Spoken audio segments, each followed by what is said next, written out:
Alrighty, how's everybody doing today? How is everybody doing today? We got a bit of a day ahead of us, ladies and gentlemen.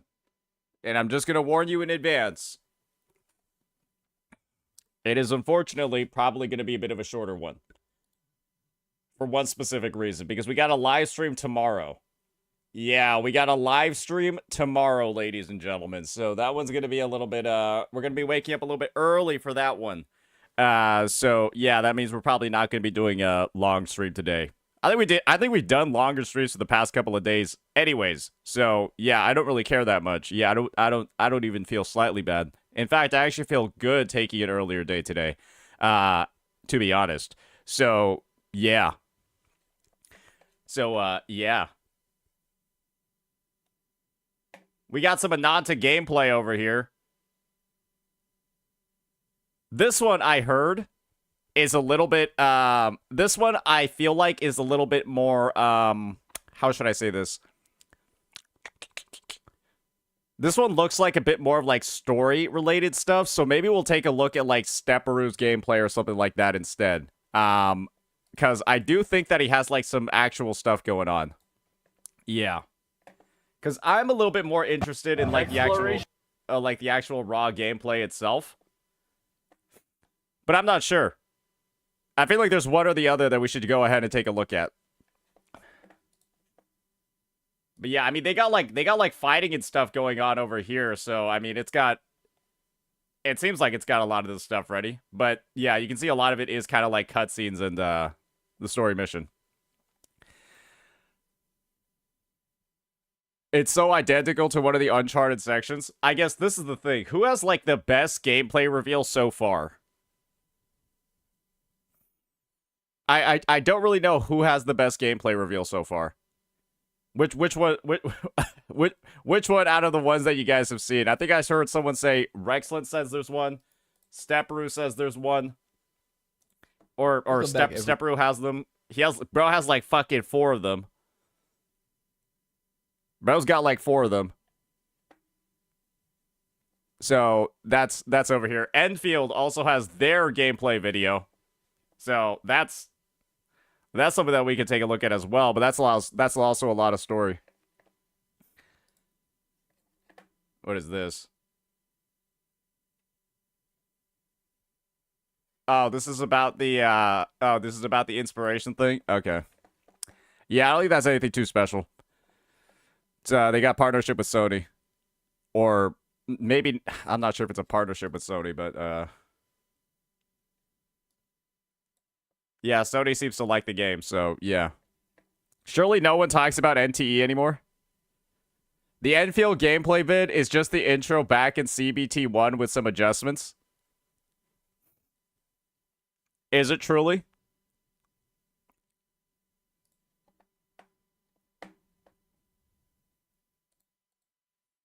So they didn't really show off anything new.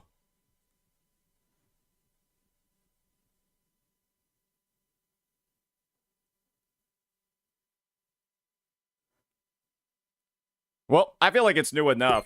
Because I'm gonna be real, I haven't seen it. I haven't even seen the CBT1 gameplay from that perspective, so. Alright. Okay, so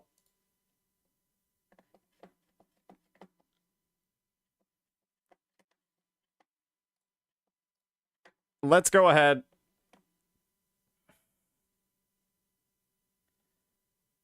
Mode time. Let me check part of this out.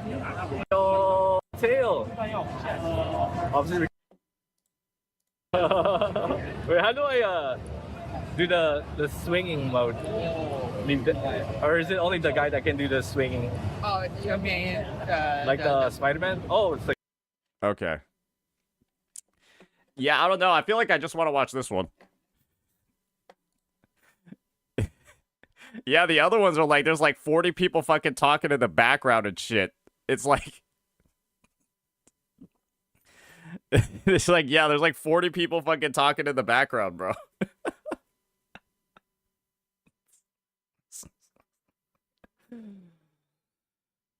Okay. Gus Welkin does not stack. Whoever asked that question. All right. Alrighty. What do you expect from an open booth? That's what I'm saying. Alrighty. I guess we'll just get started with the react over here. Alrighty.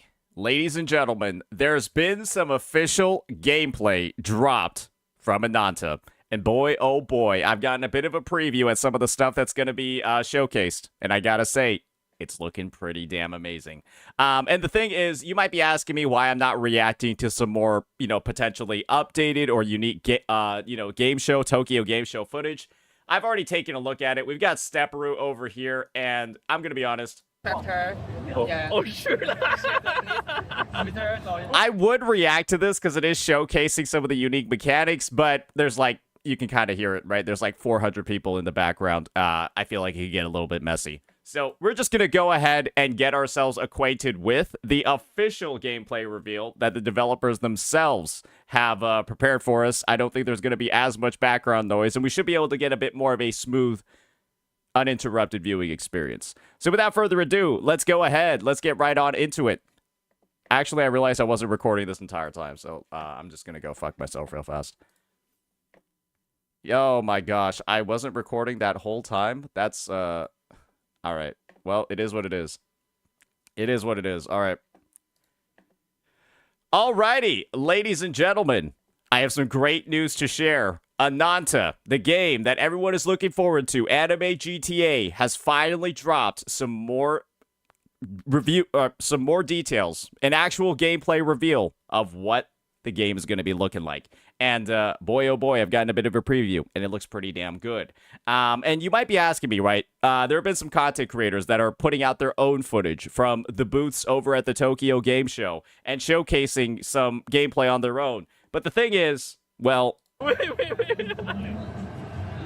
While it is showcasing some of the unique mechanics, there's a lot of background noise. There's music playing in the background, all of that. People giggling as they're, conversing in the booth. No issues at all with that, but, it kind of does make for a bit of a lower quality viewing experience. So I think we're just going to stick with the official gameplay stuff for now. See if there's any more updated gameplay that's maybe a little bit more clean, a little bit more, a little bit more succinct, that we'll be able to take a look at a later time. So without further ado, let's go ahead. Let's get right into the official gameplay and see what these devs have prepared for us.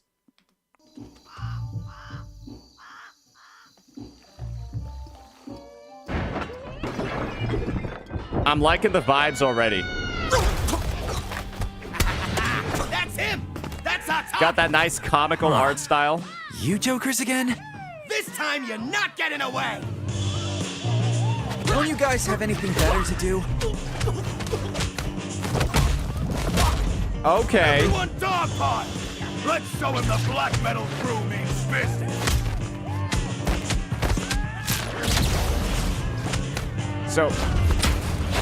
So clearly, right, we're seeing a lot of heavily inspired attacks, some heavily inspired movesets from, some other franchises that exist. You might be thinking, oh, this is just like Prototype. Oh, this is just like Spider-Man. Oh, this is just like Venom, Marvel Rivals.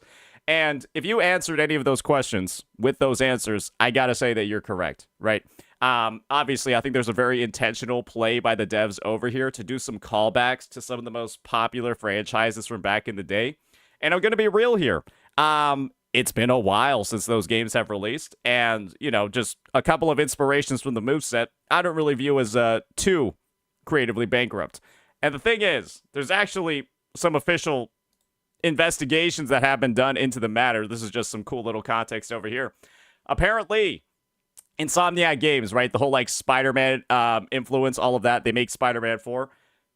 Apparently, Ananta is very heavily partnered with Sony. And then Sony owns Insomniac. So I'm pretty sure they're all covered on those bases. So don't worry about any lawsuits or anything like that. But yeah, combat overall looks pretty... I'll pound you into the pavement! Looks like you got some unique moves. Could you guys at least try not to come off so desperate? What do you...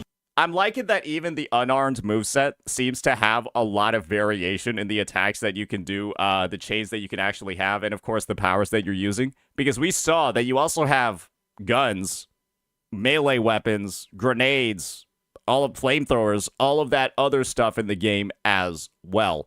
So the combat over here, we're only seeing like one dimension of it, and I gotta say, it's already looking pretty stacked just from like the unarmed moveset. You guys really want? Our boss wants to hold a concert in the old city. There a problem with that? Can't you just book a stadium like everyone else? That looked like a counter move as well, and I'm just like wondering, how dynamic is the combat gonna be where, yeah, that's like a parry move of some kind, and I guess you could parry both attacks at once. I wonder if this is scripted or like a natural sort of thing that happens in the gameplay. You just book a stadium like everyone else? Yeah, that's pretty sick though. Stadium couldn't possibly handle the majesty of the boss's rock show. Okay. Then I will say that web does literally sound like a web slinger. how about a beach concert? Surround him! All right, a lot of environmental kills, a lot of that. Don't just stand there. Gang up on him!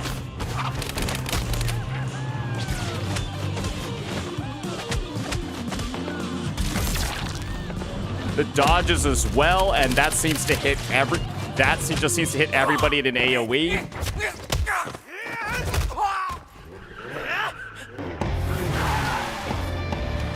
Oh, here we go. Here we go. I'm pretty sure this is like everybody's second or third. Or sorry, why am I even saying second or third? This is everybody's like first favorite character from all the trailers. Yeah, they're just waiting until she's unlocked. Buckle up. Lakea. You guys seem to be having a good time. Wasn't it exciting enough for you before?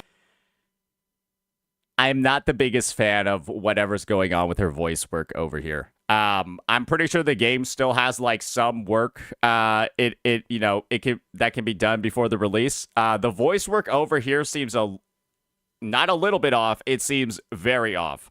So I don't know if it's like maybe that footage is like edited, but like the lines are like going like one after the other.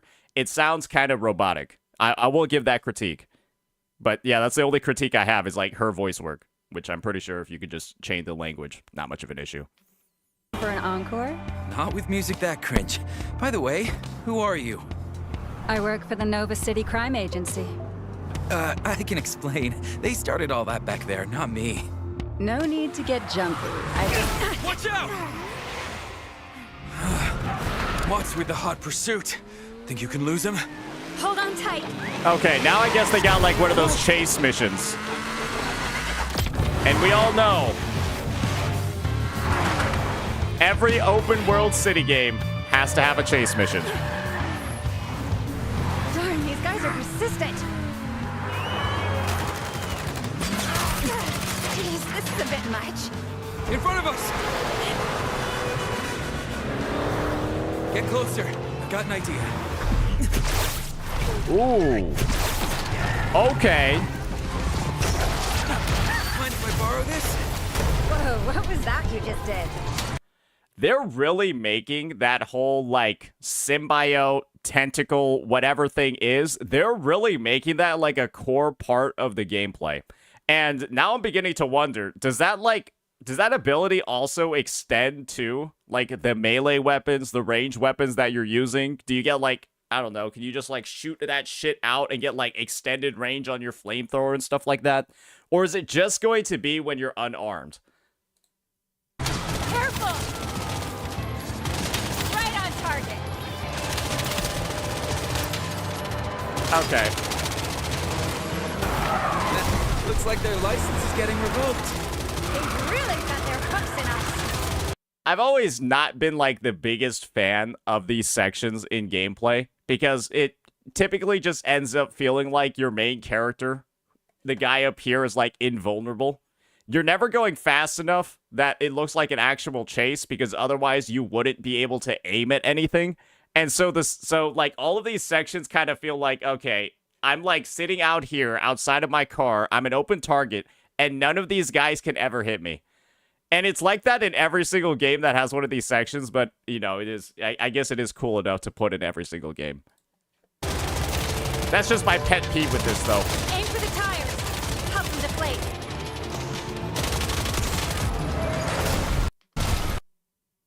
I mean, is that really good advice? You have people shooting you outside the window, and instead of shooting the guys with guns pointed at you, you shoot the tires instead? I mean, like, wouldn't that just get you shot? Well done. Another one. Don't stop firing. I mean, overall, the section does look pretty good, though. Sweet. Keep at it. Just like, as like a visual spectacle, Get a little closer. it looks Aim quite for the nice. driver. Adios. But yeah, it does feel like you're a little bit invulnerable over there, fighting against some stormtroopers. Not the greatest behind the wheel, are they? Same goes for their shooting. Good thing I've got a bona fide wheelman. And one who follows the rules of the road, too. Unfortunately, I can't say the same for the truck up ahead. Really great facial expressions and animations as well. I gotta say, like, the quality of, like, the rigging, all of that. Fortunately, Facial expressions, like, over here, you can clearly tell. You can clearly tell there's, like, an emotion of, like, shock. All of that going on. I guess she's just chilling out. So, yeah, I mean, it's a... Overall, the animations are looking pretty top tier. I can't say the same for the truck up ahead.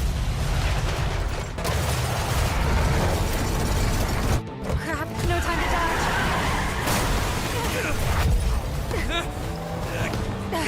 Hang on tight! Okay.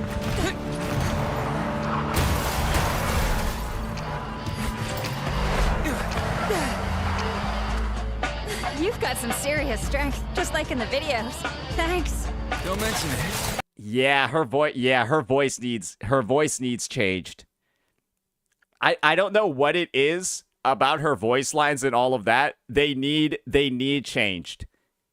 It's I hope that's something that they work on, because everything else with this game is like, it's like it screams to me like S+,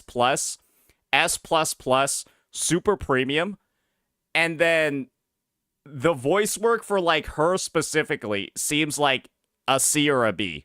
I'm going to be honest. It like falls flat, and that's the only thing I can think of right now after seeing this that seems like it's like a step below everything else. Hold on. Where did all these bikers come from? MC's good though. Alright, where to next? How cool Bill's site. Should be pretty empty over there. The road ahead is blocked. Turn left. Can we outrun him or send him back? See what I can do.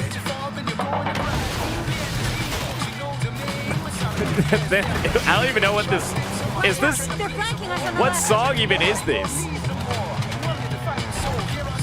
Traffic jam up ahead. Go left. Why is she not shooting? Why is she just kind of chilling there, not doing anything? When we were, like, outside blasting people, shooting cars and stuff, and, like, she's just spectating. Because she is driving. I thought Nova City was supposed to be safe.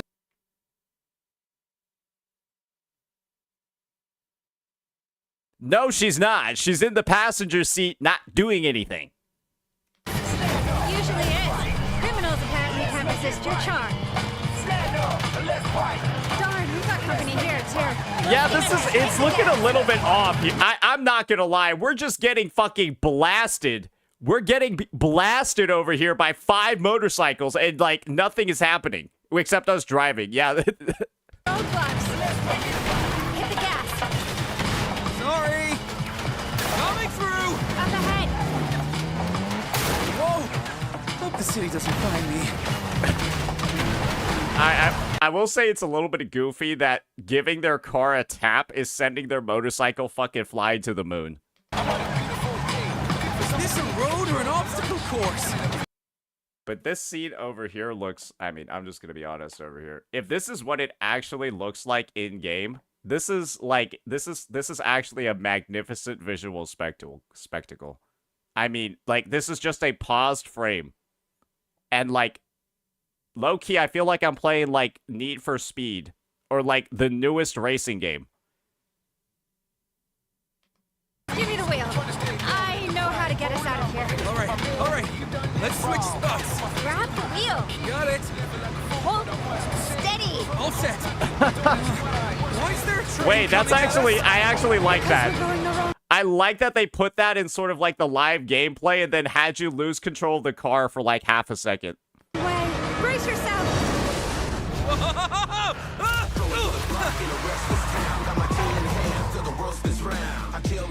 It's never ending. At this rate, half the city's gonna get wrecked. They're coming out of the woodwork. I see him. Where's the police? Wait, where's the government? I'm just gonna be honest with you, man. This chase has been going on for like 4 minutes. Don't stop firing. Like, bro, they're firing RPGs into the street. Look out! Left side! Sharp turn. Hold on tight. Okay, that is.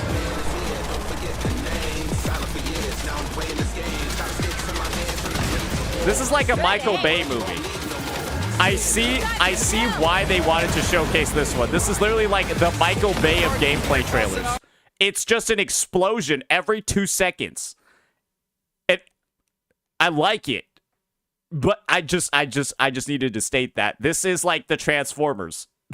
I'm gonna let you know.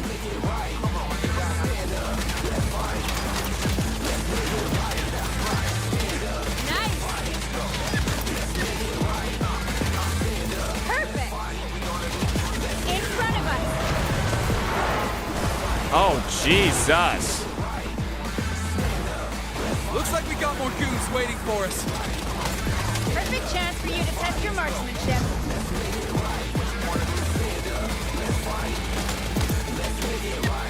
Let's take him out for good.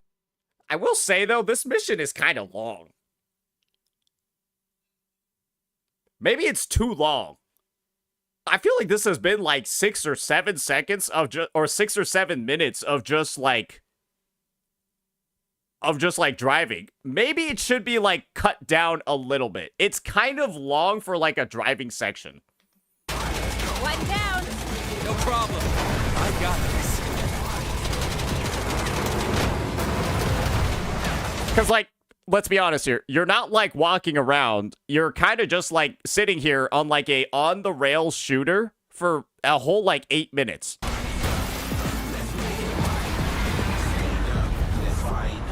Finally, some peace and quiet. Hope those cars are insured. You've got some skills. Ever thought about joining the NCCA? Is the ACD shutting down big news? Shutting down, I thought.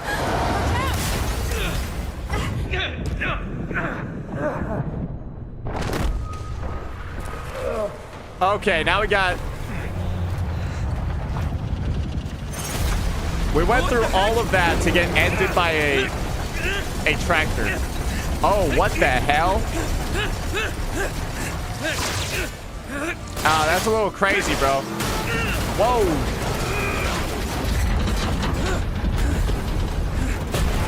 Hit and run? Not on my watch.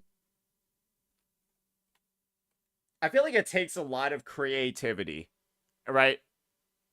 This section to me is actually very reassuring because I feel like it requires a fair amount of creativity on the developer's end to even think of like a cutscene like that. Like, think about the storyboarding.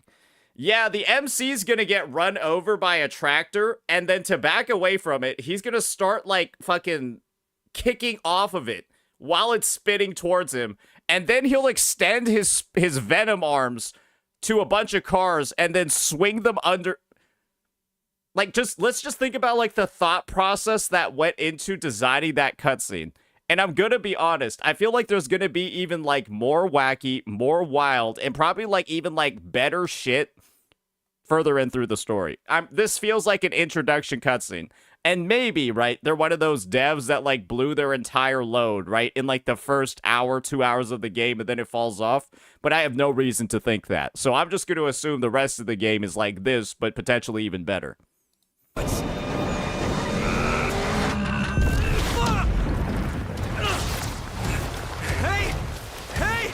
Now we got an Uncharted section. I don't even know if he's hitting those. It looks like he's missing them. Okay, he was missing them. Okay, all right. He's just eating shit. He's just getting fucked.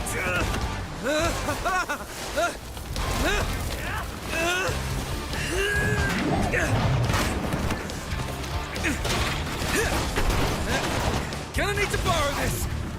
Oh shit! Stuff, would ya? Your aim's terrible anyway.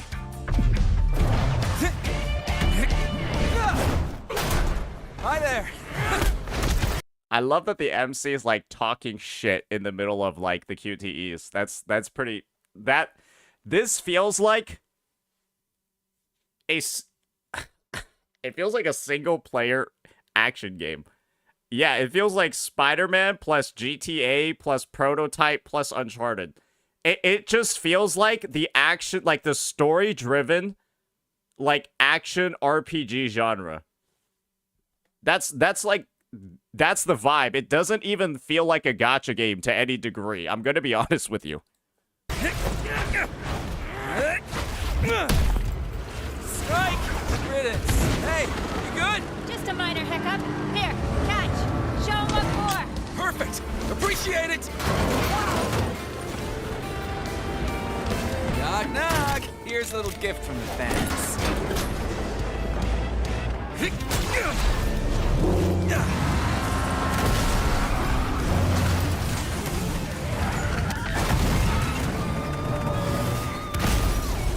Maybe this game was never a gacha from the start, because I'm gonna be real here. I feel like the MC feels like actually the main character. It's like, it feels like you're gonna want the main character on your team or like in the mission every single time. Yeah, it seems like it was designed from the ground up to be centered around the MC. Yeah, it doesn't even feel like it was designed as a gacha in the first place. Wow, that gift was a real banger. Because I don't think anyone else is going to be able to do the fucking tentacle arm shit, bro.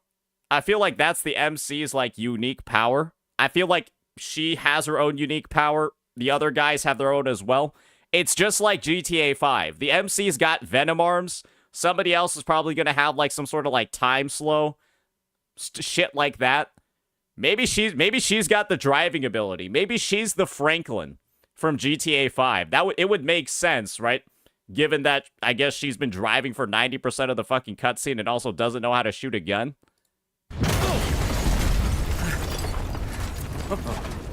That was intense. The cleanup is gonna be a nightmare, though. I do wonder. I think Ananta has confirmed that they have the female MC. I wonder how good because the voice work for the main character has to be really fucking good in a game like this. And typically, I feel like that's one of the things that they make sure is, like, right.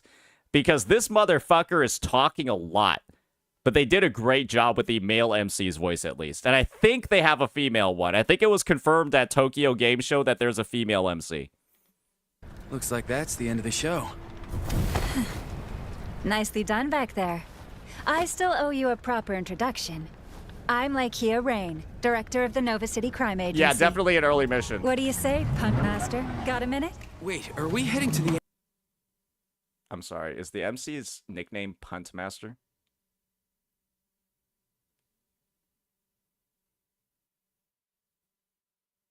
Okay. I'm excited to find out how they got that name. NCCA? No need to give me any good citizen awards, honestly. Let's find a spot and chat for a while. You've got me curious. Yeah, gotta say, that was a pretty solid story showcase. I think it's pretty obvious that that was like an earlier mission. So now that we've got that under our belt, I'll just say overall, everything in that looks great, right? If the goal and the vision of this game is to sort of be like a blend of a lot of popular action RPG franchises, meld them kind of like together into the anime urban style, and then, you know, kind of have the character go on a very story-driven adventure. That's what this game seems like. It seems incredibly story-driven. It feels like this felt like one of like the opening Cyberpunk sequences, right? You guys all remember the one that I'm talking about, where you're with like Jackie doing all of that. When I compare this and I think about other titles coming out, NTE, all of those lines, they're not really comparable, right? And some people might think, oh, like NTE is like absolutely cooked, it's absolutely over. It's like they kind of just feel like the combat in NTE is absolutely nothing like the combat in this game, right? And so if you're like a fan of NTE and you just want like Wuwa but feels worse and like has the easiest aesthetic, the game is there for you.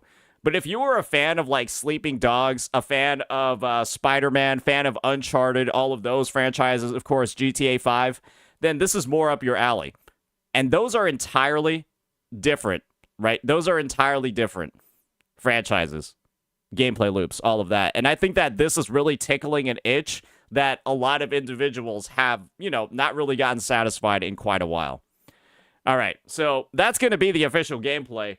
Why don't we just go ahead, take a little bit of a preview at some of the stuff going on over here. I don't think we're going to be watching too much of it. Just like maybe like some bits and pieces just to see like how some specific interactions are looking from the Stepperoo gameplay over here. All right, so I guess they're gonna be fighting a civilian. Let's go see what the crime system maybe looks like. You can just beat up random people on the street. That's crazy. Excuse me, sir. Inspect them. Or just arrest them. Let's arrest them for no reason. You're a bit suspicious. Oh. Yeah, people are gonna be doing some weird shit in this game. I already know. People are gonna be doing weird shit. Dang. Okay, I don't want to take him all the way back to town, so let's just release him. False alarm. Wrong target. That's so funny. All right, what else do they got? So I guess you could just beat up the civilians, randomly arrest them, do all of that. What else do we have in here? I think this is the character switching. Oh yeah, this is the character switching mechanic.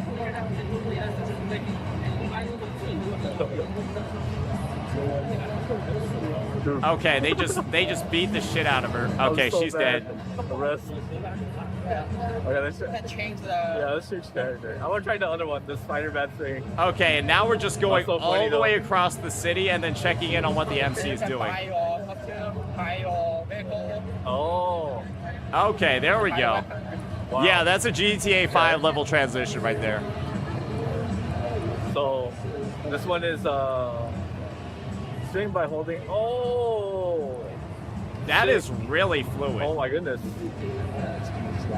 Yo. Yeah, you're able to go. Oh my gosh. What's the point? Why would you get a car when you have this?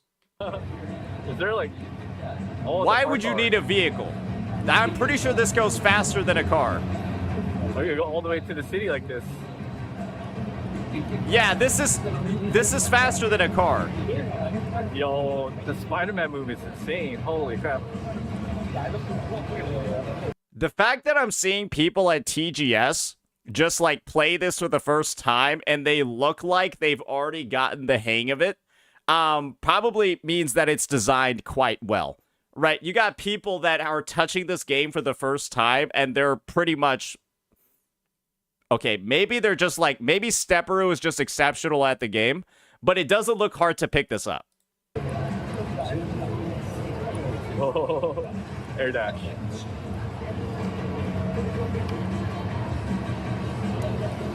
Let's go to the city. Okay, I think I've seen enough of the web swinging. Let's see if there's any other bits. Do we got some gunplay over here? Oh, come on now. Oh, damn. Oh, okay, all right. All right, I guess Stepperoo doesn't like fat people. It is what it is. Let's go, their cars. Commandeer. Oh, you can steal cars. Your car's mine. I don't know if I would want to like drive though. I Okay, like we just stole somebody's monster Spider-Man truck. flying mode. It's so cool. Is this the harshest? Okay, now we just threw that away too. Where can we find? All right, where's the? Okay, I guess we're character switching now. Let's see. The last You character. can just switch mid-swing. Okay, that's a little interesting. Beating up people here. All right, now we got the bunny girl. You can play basketball here. Oh, you play basketball here too? Oh, that's crazy. Why is she at the basketball courts? Yeah. There's no way she can actually play. So, The boss is waiting. What would she be doing here? Cool jets. Okay. Gotta beat him up. I'm on my. No, let's go. All right, she got motorcycle gameplay. Is there any actual like shooting or combat in this demo? Ooh. Okay, we got combat over here. Oh, take down. Stealth? Boom, boom. Okay. All right. Let's go. Normal. Boom, boom, boom, boom. Okay, now we just got hand to hand. Oh, he fell off. All right. Counter. So it 100% Oh, looks oh. like the MC is the only one with like the venom hands going on. All right. It's time to beat them all up. Oh. Yeah, I'm not gonna lie. Her hand-to-hand moveset looks it looks like boring. Maybe she probably has way more animations than that, but it looked like she was not really good at that. Oh, she uses fist now. Sick.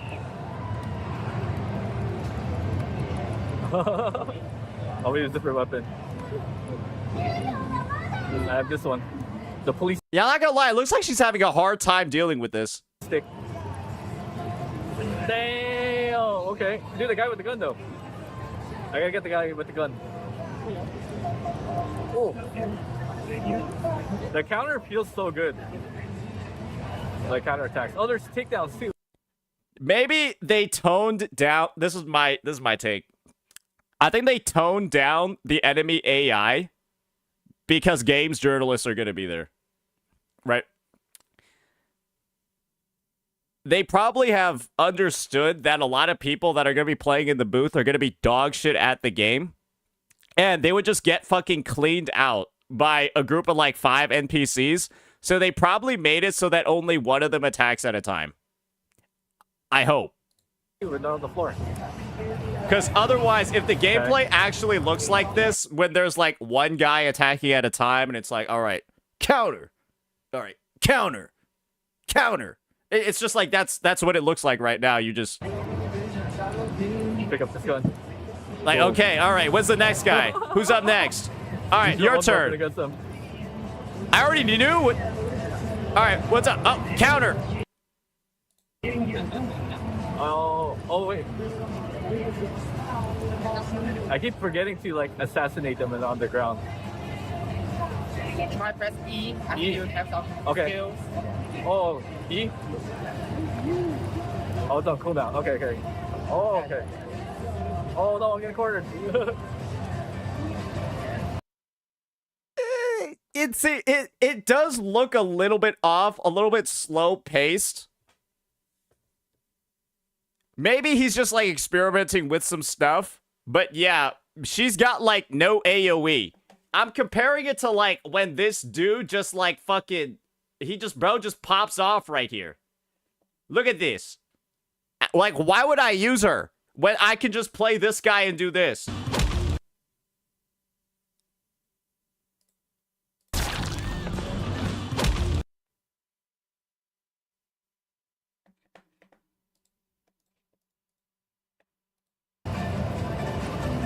E. Oh, okay. See. Knockdown. Oh, the knockdown. Nice. That's pretty sick, though. Yeah, maybe something's like toned down. Maybe there's like additional abilities in the skill tree that can be unlocked. This doesn't really look as as good. This section of the combat does not look as good as what I saw in here. So maybe this is like optimized. Maybe Stepperou's just unfortunately playing it badly. Something along those lines. But yeah, I gotta say overall, the actual gameplay is what I expected.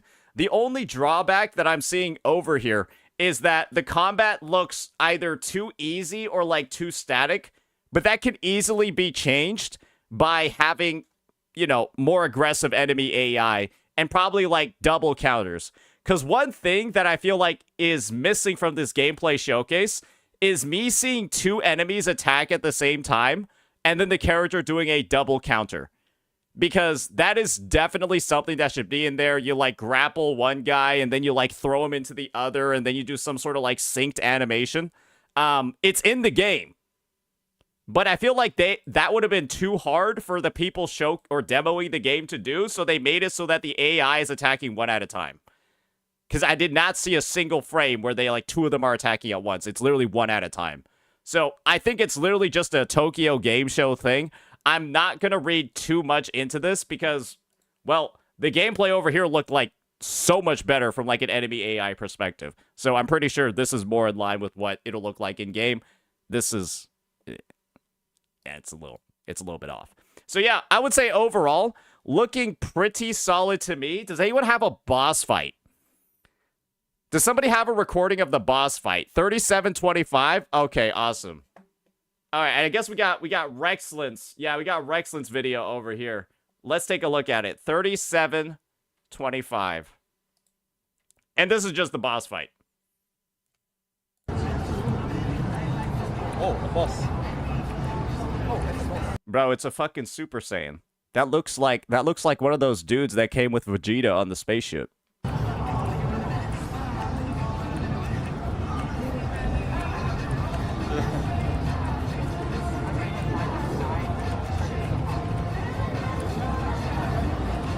Why is bro kind of like remind me of the Tempest Mephis?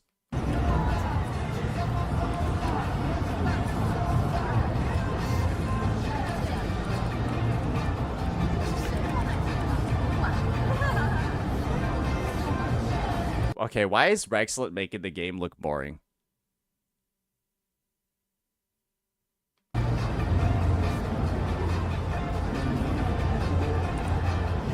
Bro's just sitting here using the same 3 attacks.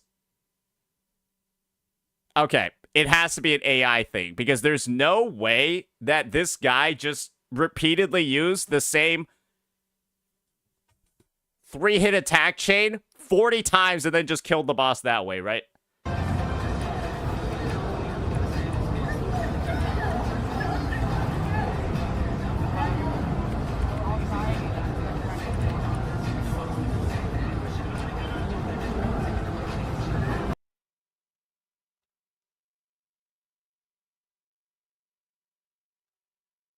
Yeah, that looked way too easy. That looked like... That looked... I can only assume it's a game show difficulty modifier. It's a game show difficulty modifier. Otherwise, that combat looked like... Bro, it looked like you could program an AI in like 10 minutes to play the game for you. At least on this difficulty.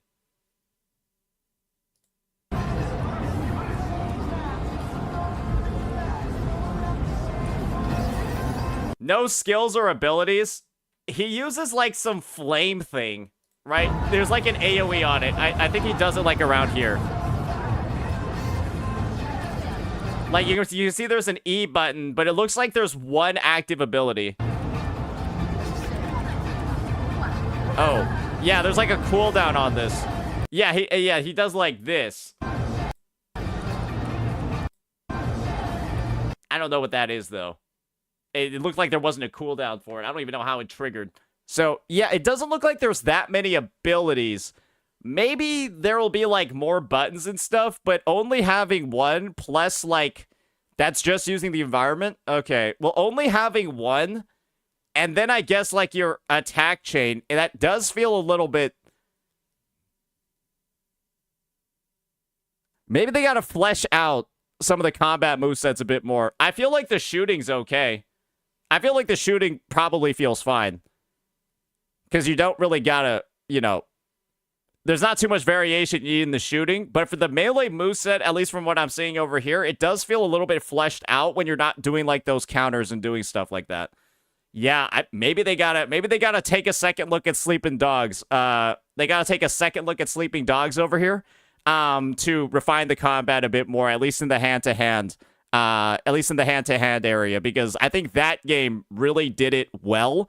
And I'm not really seeing a lot of that in this fight. This fight is a little disappointing. I will say that. And maybe, again, it's just difficulty modifiers and stuff, but I don't know. This it's not looking this looked like kind of like a joke. I'm going to be honest with you. So, yeah.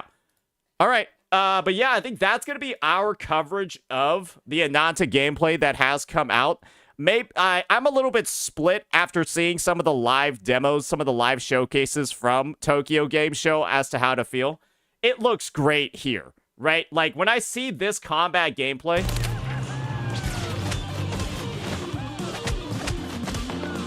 it feels incredibly smooth, right? It looks dynamic, but maybe this could be like someone just showcasing it really well. Because when we're looking at the gameplay and the combat over here, it is looking just not as good. And, you know, this is like the boss battle, and it definitely feels a lot more like the previous showcase that we saw instead of this one. So, yeah, I'm a little bit split. We'll just wait for some more demos, maybe like some gameplay that's, or maybe like an explanation for what's going on over here. I'll temper my expectations, at least when it comes to the combat. But, you know, I'm glad that we took a look at these story bits over here, because overall, this entire part was definitely something to behold. So yeah, that'll be that for this one, ladies and gentlemen. Let me know what you all thought about our reacts, our takes, our thoughts on the matter, and how excited you're feeling for this game. Peace out.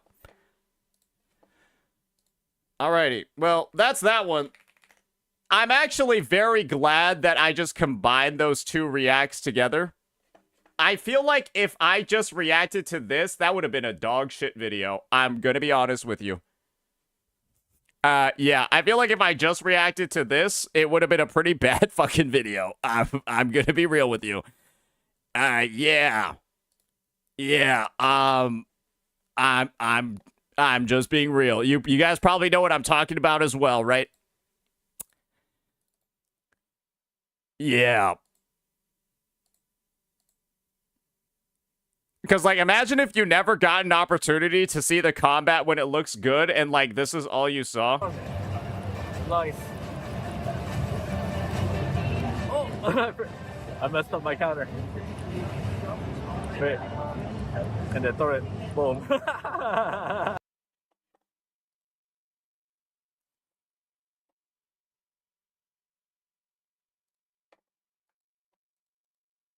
Yeah. All right. Let me go delete some Google Drive videos real fast. Oh, man.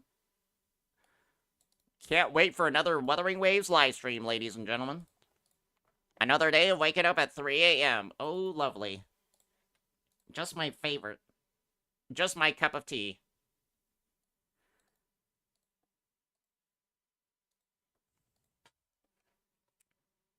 When is the live stream? It's at 4 a.m. local time for me. Yeah, it's at 4 a.m. local time for me. All right.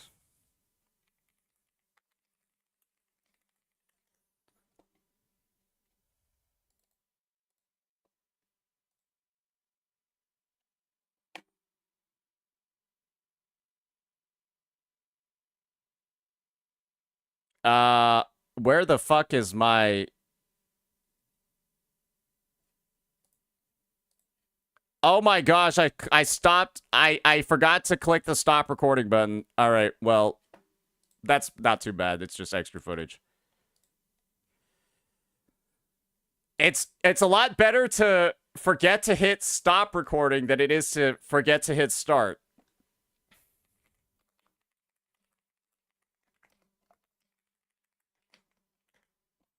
That's for certain. All right. All right, there's that one. Now we got the Endfield gameplay, ladies and gentlemen. Now we've got the Endfield one. Madam Savvy, what is this?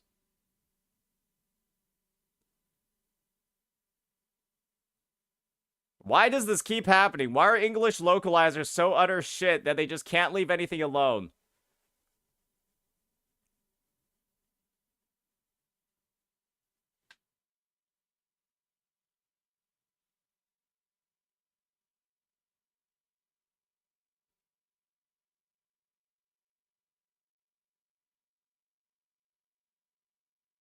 Wait, so was this... Wait, so was this entire tweet... Was this entire, like, thing made because of the usage of the word cringe?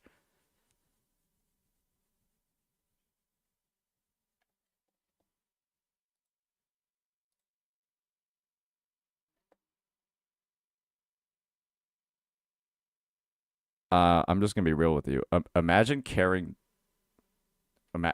Imagine caring this much.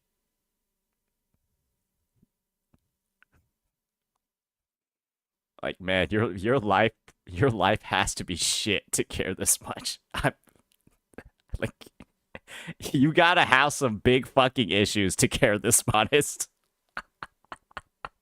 Like, you gotta have some shit going on. Like, you probably got some bad shit going on, and you're looking for any reason to distract yourself from it. To the point where, like, a word was enough to... I'm baffled. I'm just gonna be real with you there.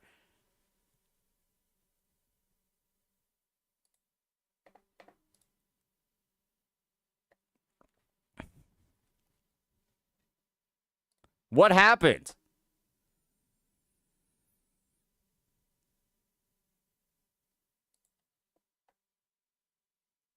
You died for a second? Oh, I said the word cringe? You got hit offline, stream died? CPU is dead? No, I'm pretty sure it's okay. Yeah, no, I'm pretty sure it's okay. Everything was running on my end.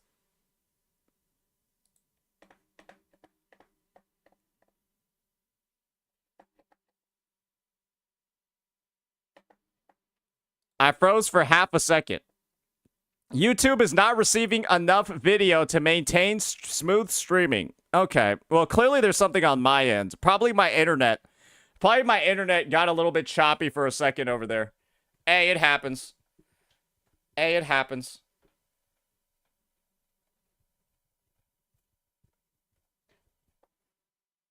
Yeah, it seems like an internet issue.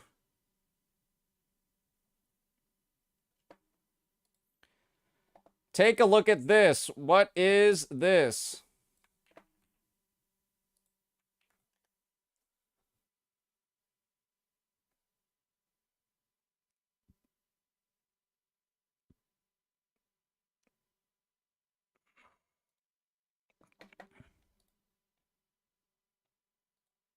I don't care about... Okay. I don't care. Great. I get to see the 17th Spider-Man comparison. I don't care enough to watch the 18th. Yeah.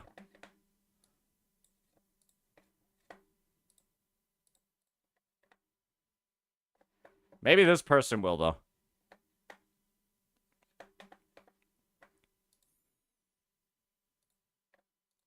Just wait, guys. Somebody's about to put up...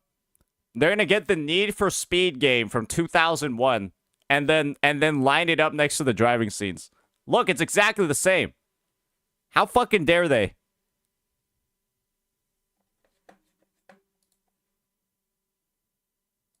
How fucking dare they?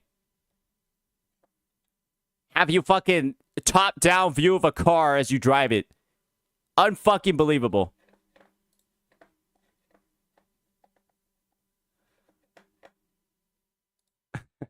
All right.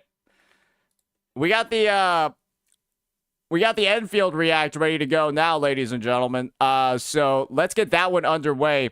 I feel like there's definitely been enough changed. Otherwise, it would just be cringe as fuck. It would 1000% just be like cringe as hell. It would just be cringe as hell for them to be like, what's it called?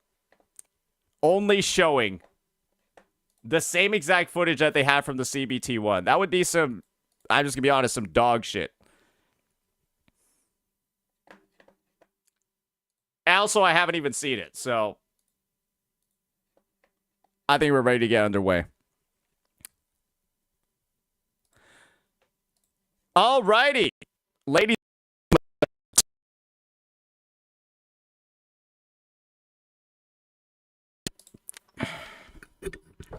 Alrighty.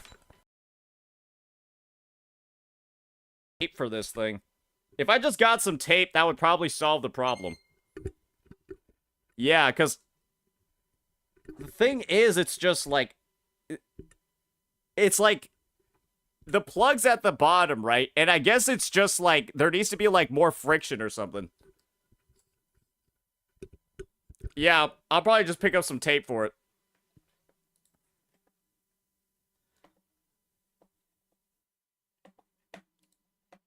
Alright. Alrighty. Ladies and gentlemen, Tokyo Game Show is currently upon us. Happening live in Japan. And boy, oh boy, are they coming out with some crazy announcements. Alongside Ananta, a game that was... You know what? Never mind. Let's just restart this. Alrighty, ladies and gentlemen, the Tokyo Game Show is upon us. And with that, they're arriving with some great news regarding some very, very, very anticipated games. And Arknight's Endfield is one of them, ladies and gentlemen, because they've gone ahead and they've come out with another gameplay demo, an extended one, which I believe is the prologue of the game for this event. And so, why don't we just do our service as a good little gacha gamer and give this a bit of a look and share our thoughts? Because a lot of adjustments have been made to the game since its past closed beta test, right? They've made some changes to the combat. They've made some changes, I guess, to the prologue as well. And I'm excited to see what the game is looking like as it heads closer and closer to release. Because I do believe early 2026 is the anticipated release date for this title. And let's be real here. Time is going by kind of fast nowadays, and I do believe that time is going to be upon us very, very, very soon. So let's see what these devs have in store. All right.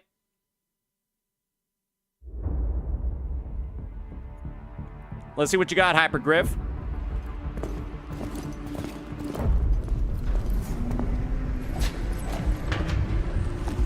Blast screen with white text.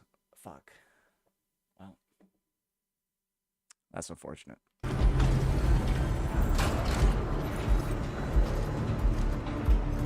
Administrator has arrived. So is this like one of those games where they both the main characters, both genders exist? Okay.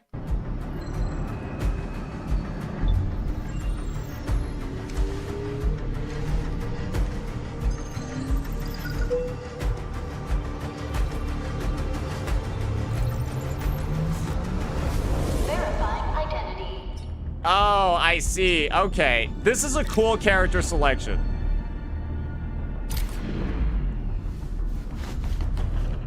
And like the UI and the camera angles, it looks really nice in these cutscenes.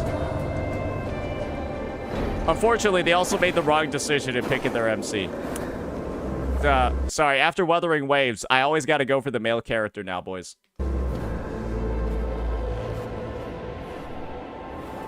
That is a killer opening sequence, though. You've arrived. What took you so long? Sorry, I was held up. Originium. Blessing, solely yours, but stolen and tainted. That's a... Your fate isn't confined to one path. This time, leave no regrets. Travel forth, Administrator. Okay.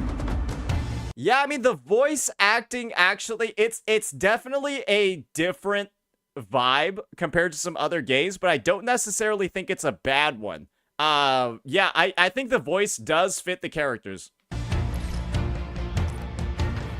Originium is the pillar of life, the link that connects Do you guys remember when the elitists of this game were telling you that, I assure you, dear player, factory building is essential to the gameplay? People are not playing this game for a fucking factory. They're playing for this shit. Like,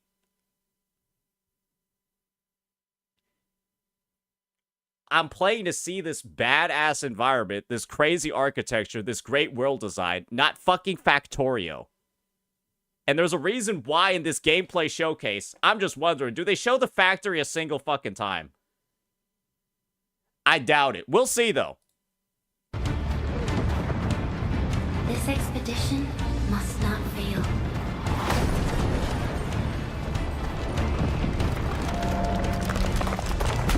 This is, I mean, this is cinematic for sure. This is a nice opening sequence. This will be a difficult campaign. Zip across when you're ready. Okay.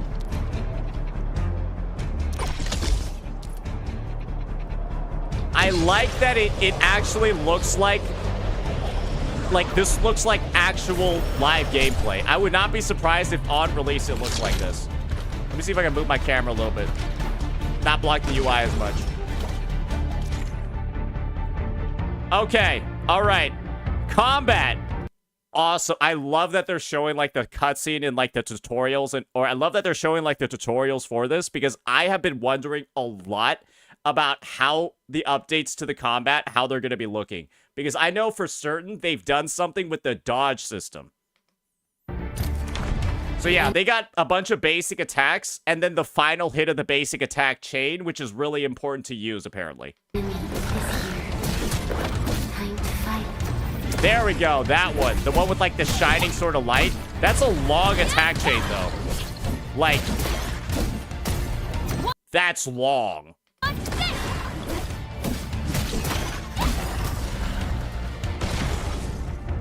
Okay. Dodging. Okay, wait a second. Here we go. Here's the important bits. Dodging does not interrupt the basic attack sequence, but it costs your stamina. And pressing the dodge at the precise moment of the enemy attack triggers a perfect dodge that restores small amounts of SP. Looks like the well-reasoned part of the community won, ladies and gentlemen. Looks like the Arc Knights elitists have lost, because this is what players simply wanted. A game that is clearly action-oriented to have better action-oriented elements. And this is a fantastic first step. I'm excited to see how they're going to integrate this, or what it looks like in this gameplay. Oh, wait a second. Let me see that again. Great. Haptic feedback. Controller's probably going to vibrate. All of this stuff. Awesome. Perfect dodges are great. People love them. They like knowing when they've succeeded at something that might be a little bit hard to do. Great improvement over like the Genshin dodge system that they had before, where you don't even know if you did a perfect dodge because it's just a set number of iframes during an attack. Yeah, this looks great.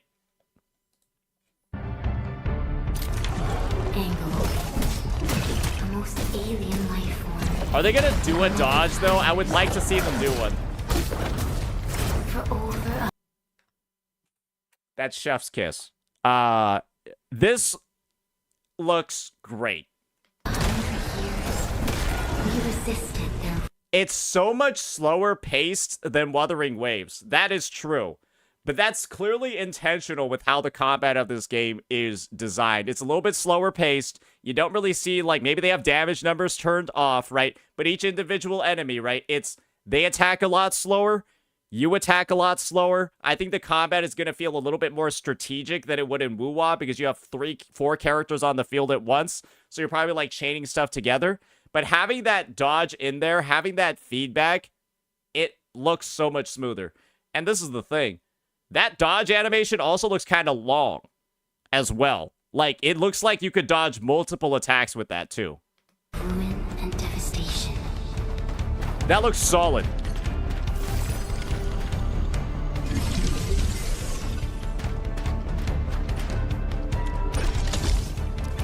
I'm glad that that dodge, the improved combat, is the first thing they showcase because that looked really good.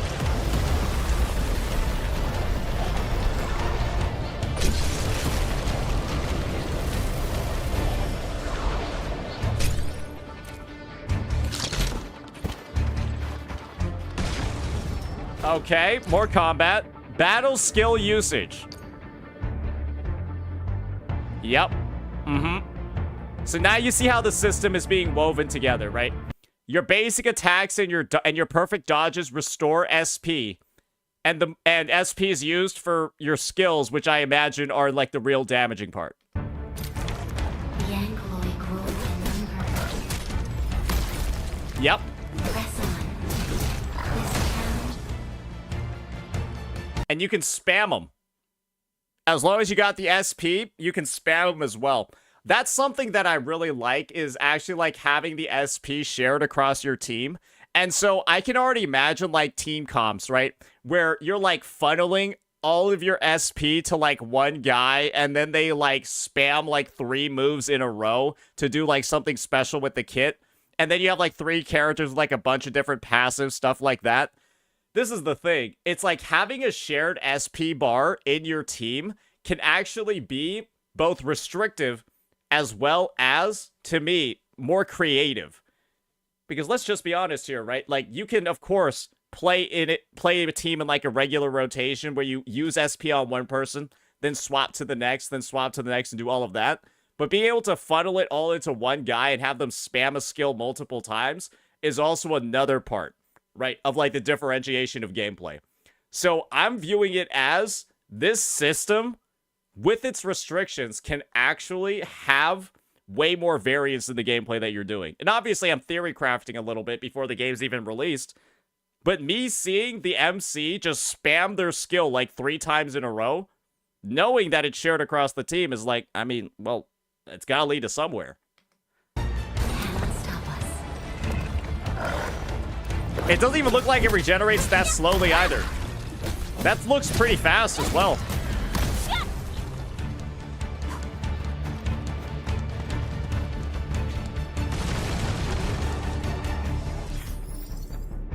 When the ultimate energy is full, press and hold R1, then square to cast the ultimate. Okay. And then every person has their own energy.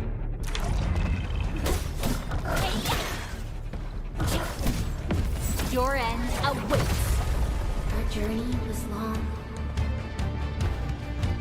I would say the ultimates in this game definitely aren't as like flashy or as like long duration as in other games. But based off like the flow of the combat, I don't know if that's more of like a strategic choice because, well, you're going to have 4 characters on the field at once. Yeah, four characters on the field at once. So maybe they want like faster ults so the gameplay feels more smooth because there's going to be a lot more going on the screen at once. Countless dreams and sacrifices gave rise to this tower. As its successor, we will not let it fall. These flowers are... The game legacy, looks great, though. A tomb. A lonely soul, never meant to bear such burdens. Yeah, the game does have some of the best visuals I think we've seen out of a gacha coming out in the future.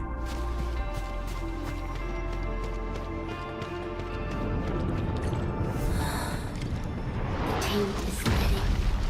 I can hear the originium weep. Death knocks on the door. Our time falls short. I will say the story of this game seems confusing as shit, though. Yeah, I'm pretty sure we all started off in the same spot. I got no fucking clue what's going on except shit's exploding.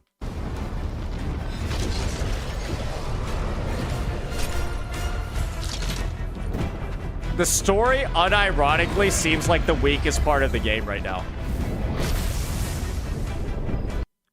Genuinely.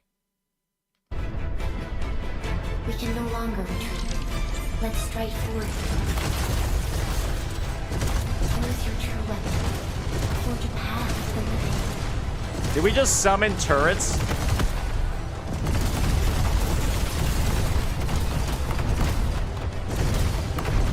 Do we just summon more of them?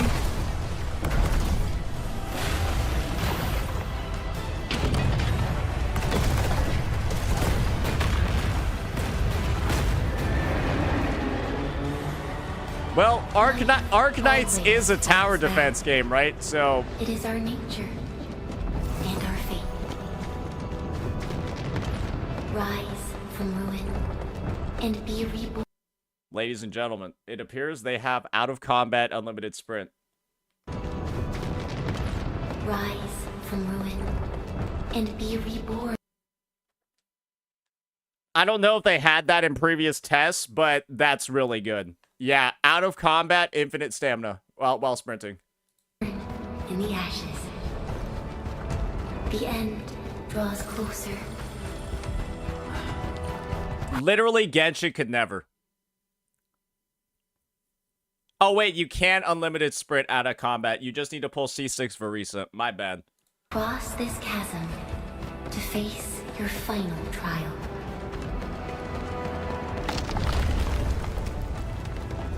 Imagine having to pull a C6 character to run permanently.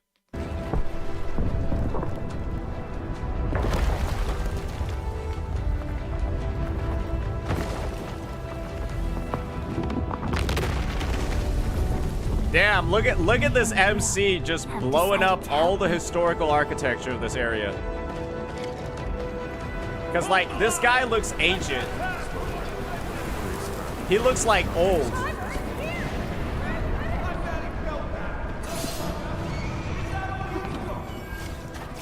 Oh, they got British guys too.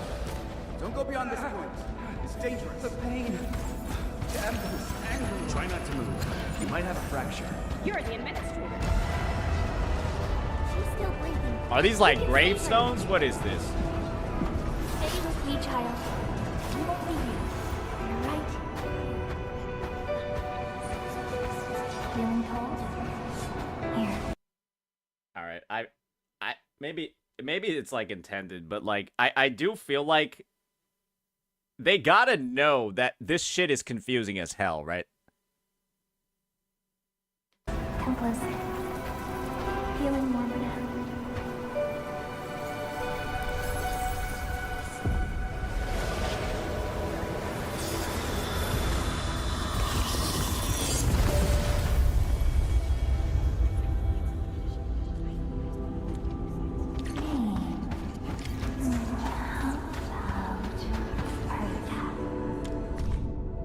The cosmos held by her lips is untouched by times. Beyond portals guarded by the deathly kind, she continues to wait in... If y'all thought Wuthering Waves 2.5 was flowery language, brother, Genizad's gonna read this and have a fucking stroke.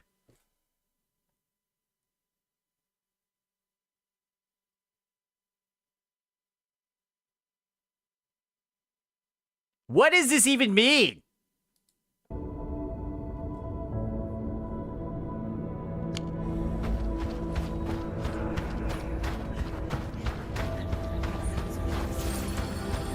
You traveled beyond the stars, through death as chill as the cosmic abyss. Yet your heart kept hope alive. For our sake, and for the days to come, you sacrificed yourself. Okay, I'm beginning to find out what's going on. Truth be told, I've always wished that you would find the answer on your own. And find your true self. Okay, so it low-key seems like the Wuthering Waves story.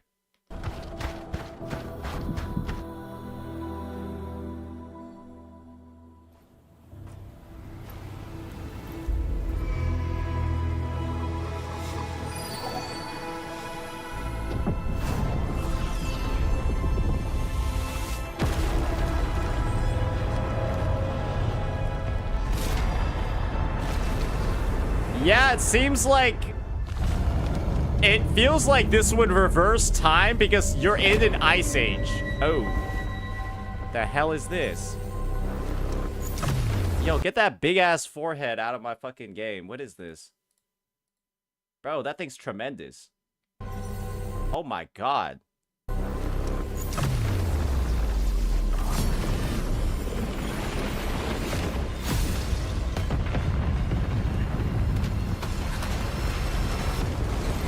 Bro, she just blew our shit up. Like, we just made it.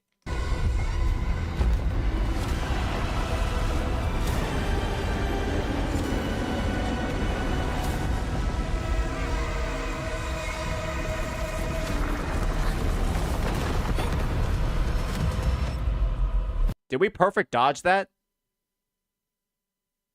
I'm not gonna lie, that didn't really seem like something we could just perfect dodge, but I guess I guess it's lore confirmed. It's a lore mechanic as well.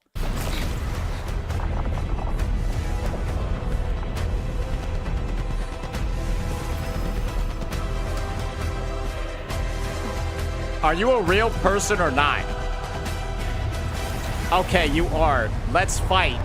Oh, okay, there we go. Hey, looks like they got the 4 full-person party now, boys. So, to all the motherfuckers in my chat who are saying, oh my gosh, the combat looks a little boring. The combat doesn't look that fulfilled. That's because you had 1 out of your 4 characters on the fucking field. And guess what? All 4 of the characters have their own skill, attack chains, and ultimates. And so, yes, looking at only 1 of them is probably going to be boring because you're meant to use 4 of them. As you can see over here, there's now 4 characters on the screen.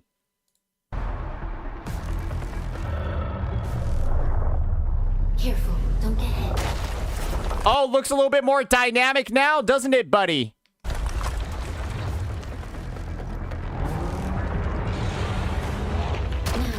make it time.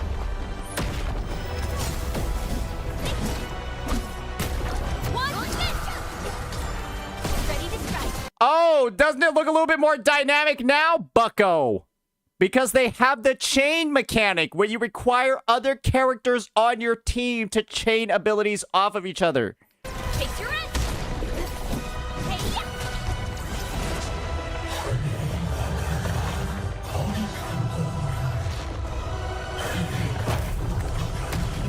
Hey, Yo, bro has hands, though. take this.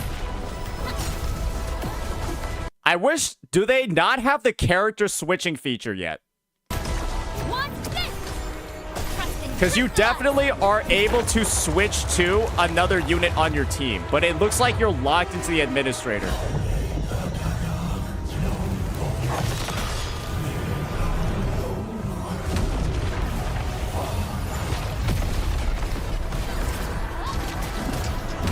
Take this. Ready to strike. Crystalla.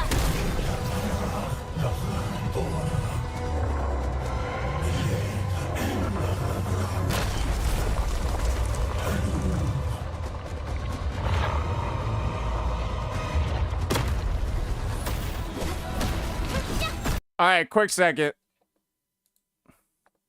Quick second. I think I got AstroTurfers in my YouTube chat. I think I legitimately have I have like a bunch of people that I've never seen on my channel before, and they're all spamming, this looks mid, this looks boring. Legitimately, it's like a bunch of... Wait, hold up a second. I gotta go investigate this real fast. Because these are literally usernames I've never seen before. Let me take a look at this here. Let me take a look at this right here. Huh. Interesting.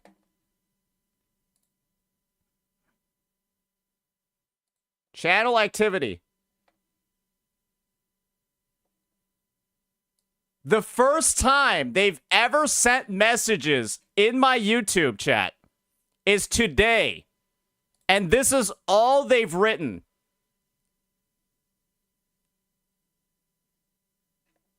The first time they've ever sent messages. What else? Oh wait, let me just ban this guy real fast. Sinjade, he's gone. What about Taka? Wait, why I'm a lurker? Okay, well, you're okay. Okay, we'll give him that one. Let's see who's new to the channel.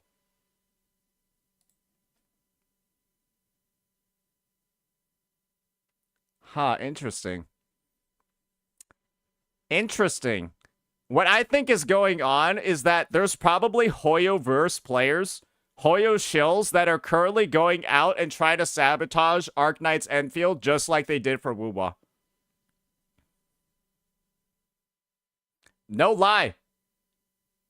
It's the same exact community of Hoyo shills that are looking for any Endfield video, any Endfield coverage, and astroturfing it. You already know it's already going on, because why would I have all these people who have never seen my stream before, never done anything with my content, and the first interaction they have is to go onto, see me reacting to Endfield, and then call it mid. There's at least 5 people that I was able to identify immediately that did this. That's really interesting, isn't it, guys? Isn't that really interesting that I was able to sniff it out just like that? There was literally like 5 people in a row that were all commenting the same thing. This looks boring. This looks mid. 5 accounts all at once. I'm just gonna be real with you, man. Yeah. Yeah. Huh. Huh. Another one.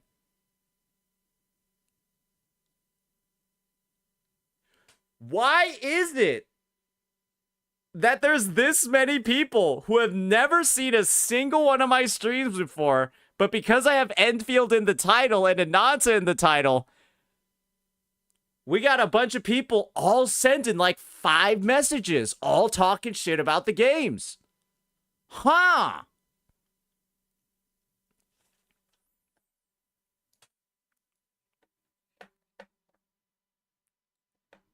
Oh, man. They thought they could pull a fast one on me. Get cooked, idiots. Watch this! Ready to strike. Hey, trust in me.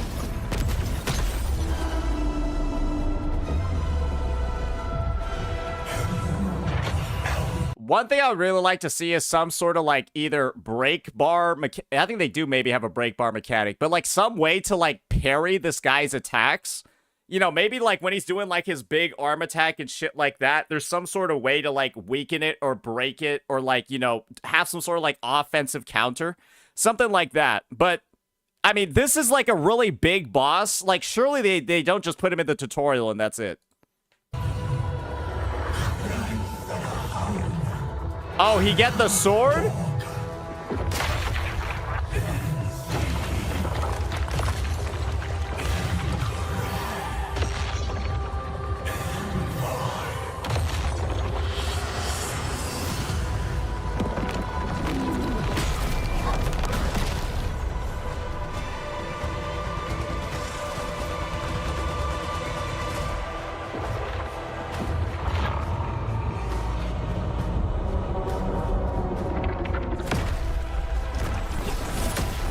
Okay, let's see what happens when they break the arm. Ready to crystallize. Okay, what's he about to do now? His power is already rampant. Unleash your full attack.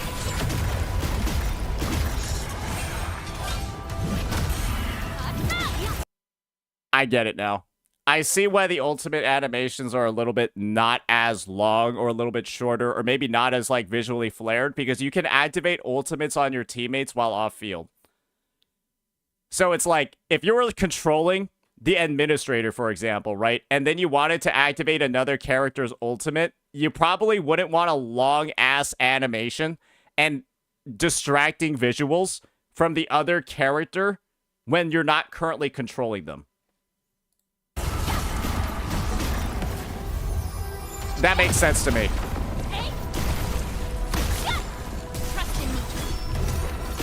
Yeah, I mean, as an introduction boss, I don't think that was that bad of a fight. I'm hoping, though, that as you get later in the game, the fights aren't like that simple. But for the first boss that you have in the game, I think that's fine. And guys, if you're gonna go ahead and be like, oh, Wuthering Waves did it better, the first crownless fight of the game is a fucking joke. Let's remember that. Let's remember what crownless does in the first fight in Wuthering Waves. Bro just sits there.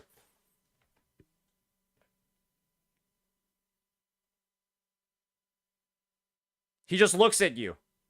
That's crownless. He just looks at you. And then attacks so slow it's unbelievable. So like, let's just be entirely honest. This is the first boss. They probably don't want it fucking cleaning out kids and filtering them before they've even unlocked the gacha.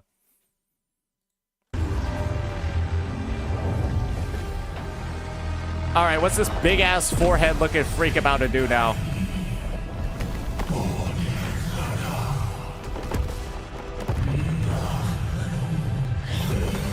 Oh, she rebuilding her Lego. God damn it.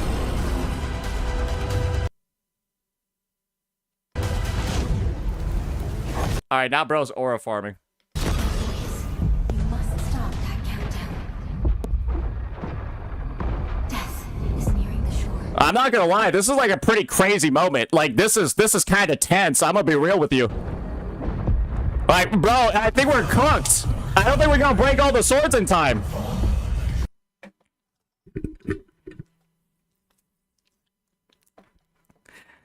Yeah, I think this shit is a little bit cooked, man. We're not gonna break all the swords in time.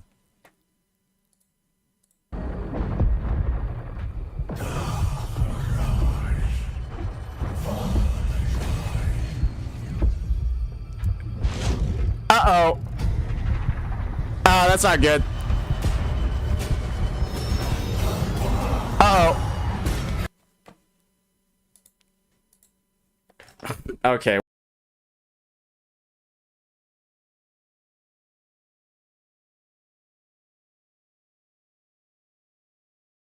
Schizo out nowadays. All right. Let's rewatch that part. Oh, yeah, that's not good.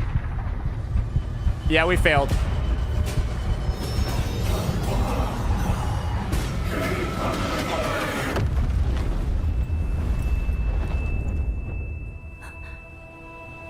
I imagine that these are all like the ghosts. All these characters have died, right? I think that all these characters have died from whatever that thing was. And these are like their ghosts coming in to like help fight with her and I guess deal with this thing one last time. But I guess we failed. Not forget our promise. I'll be waiting in the north. That's what it feels like. Yeah, the gravestones were all the characters. Yeah, I mean, overall, I gotta say, looked pretty solid to me from, like, this first gameplay reveal. And as you guys clearly saw from the React today, there's gonna be a lot of astroturfing for this game. Yeah, there's gonna be a lot of, I think, my take is, a lot of paid Hoyo shills. Probably XJJ, something along those lines, that are going to be in the comments sections, probably like spamming the videos, talking about how the combat, blah, blah, blah, all that stuff looks boring. We already saw a little bit of it today, right? People that have never watched a single bit of content, left a single comment on my channel, 5, 6, 7, 8, 9, 10 of them, all invading my stream at once, just to say, Genshin's better. This looks boring. This looks uninspired, because they're looking at fucking tutorial combat. We were literally in the fucking tutorial, and these guys are all talking about how awful the game's combat looks, as they're literally teaching you the fucking mechanics for how stuff works. I mean, it is what it is, right? So yeah, I would say overall, this looked great to me. I'm very excited to see how they kind of like further develop the boss fights, what's maybe like some more end game oriented or like more advanced combat looks like, because, well, I mean, there's definitely a lot of depth to it that I think hasn't been explored yet. And of course, right, the visuals, the graphics, all of that look absolutely fantastic. So I'm just excited to see how the Endfield devs keep marketing, what they're going to focus on, what they're going to make the biggest priorities, because I do think that kind of is indicative of where the game is headed. And I think it's in a spot to have a very, very bright future. So yeah, let me know what you all thought, ladies and gentlemen, and peace out. Google's AI also saw it too. Yeah, the chat summary was saying there's a lot of people comparing it to Genshin Impact and saying that Genshin is better. That's what my chat summary said when I looked at my chat. Interesting. Interesting. So, yeah. Another example of the Hoyo community trying their best to AstroTurf influence behind the scenes, right? Because what they wanted was for me to read their comment, think that everyone in my chat is saying that it's boring, so that I say it's boring as well. However, well, let's just say it this way. CCs have like stat spreads, right? Some of them have like high wisdom, some of them have high charisma, all of that. I like to think that my wisdom modifier is kind of high, so I can I immediately identify when something is fucking stinky. And guess what? Yeah, those comments were really fucking stinky. They were really fucking stinky. Yeah.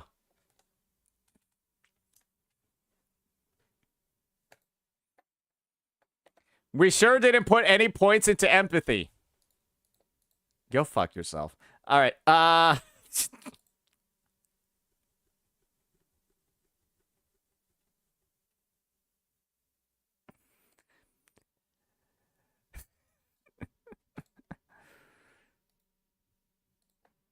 right. Endfield gameplay.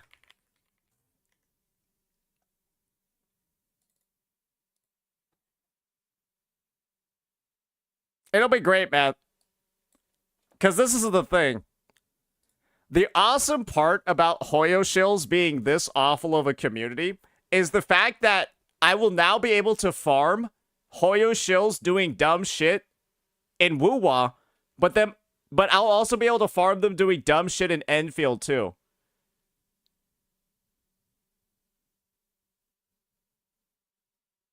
Because you already know XJJ hates Hypergriff, because Hypergriff got XJJ leaders arrested. So you already know they're going to go overdrive to try to sabotage Endfield.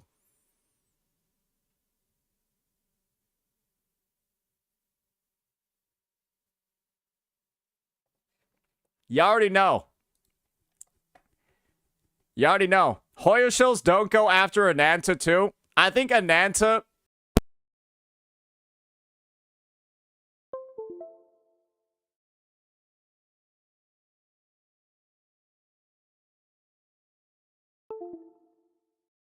I'm gonna go get some tape right now. This shit is like actually almost criminal with how much this shit has like loosened. It's like, I don't need to describe what it's like. You can probably imagine. But yeah, it's like it's fucking loosened in like the past week considerably. Give me a second.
Alrighty.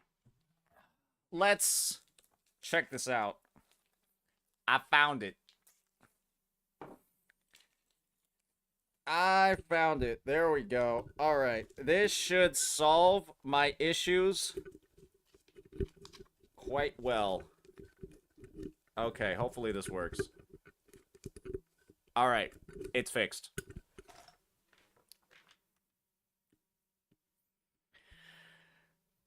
Alrighty.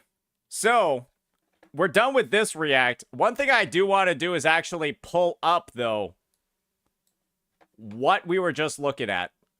I want to pull up my stream. How do I pull up my stream? And I want to get that footage that we just got to kind of tee us up for the next video that we have today. And that one's going to be none other than Mr. Glue Keo. Yeah, we got Mr. Glue Keo coming up. Yeah.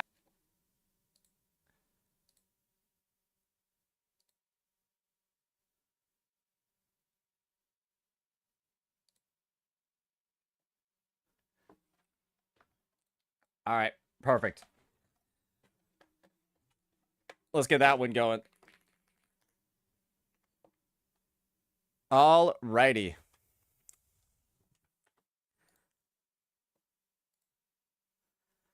Explaining the toxic fandom of Genshin Impact. Do you guys see why I brought that glue?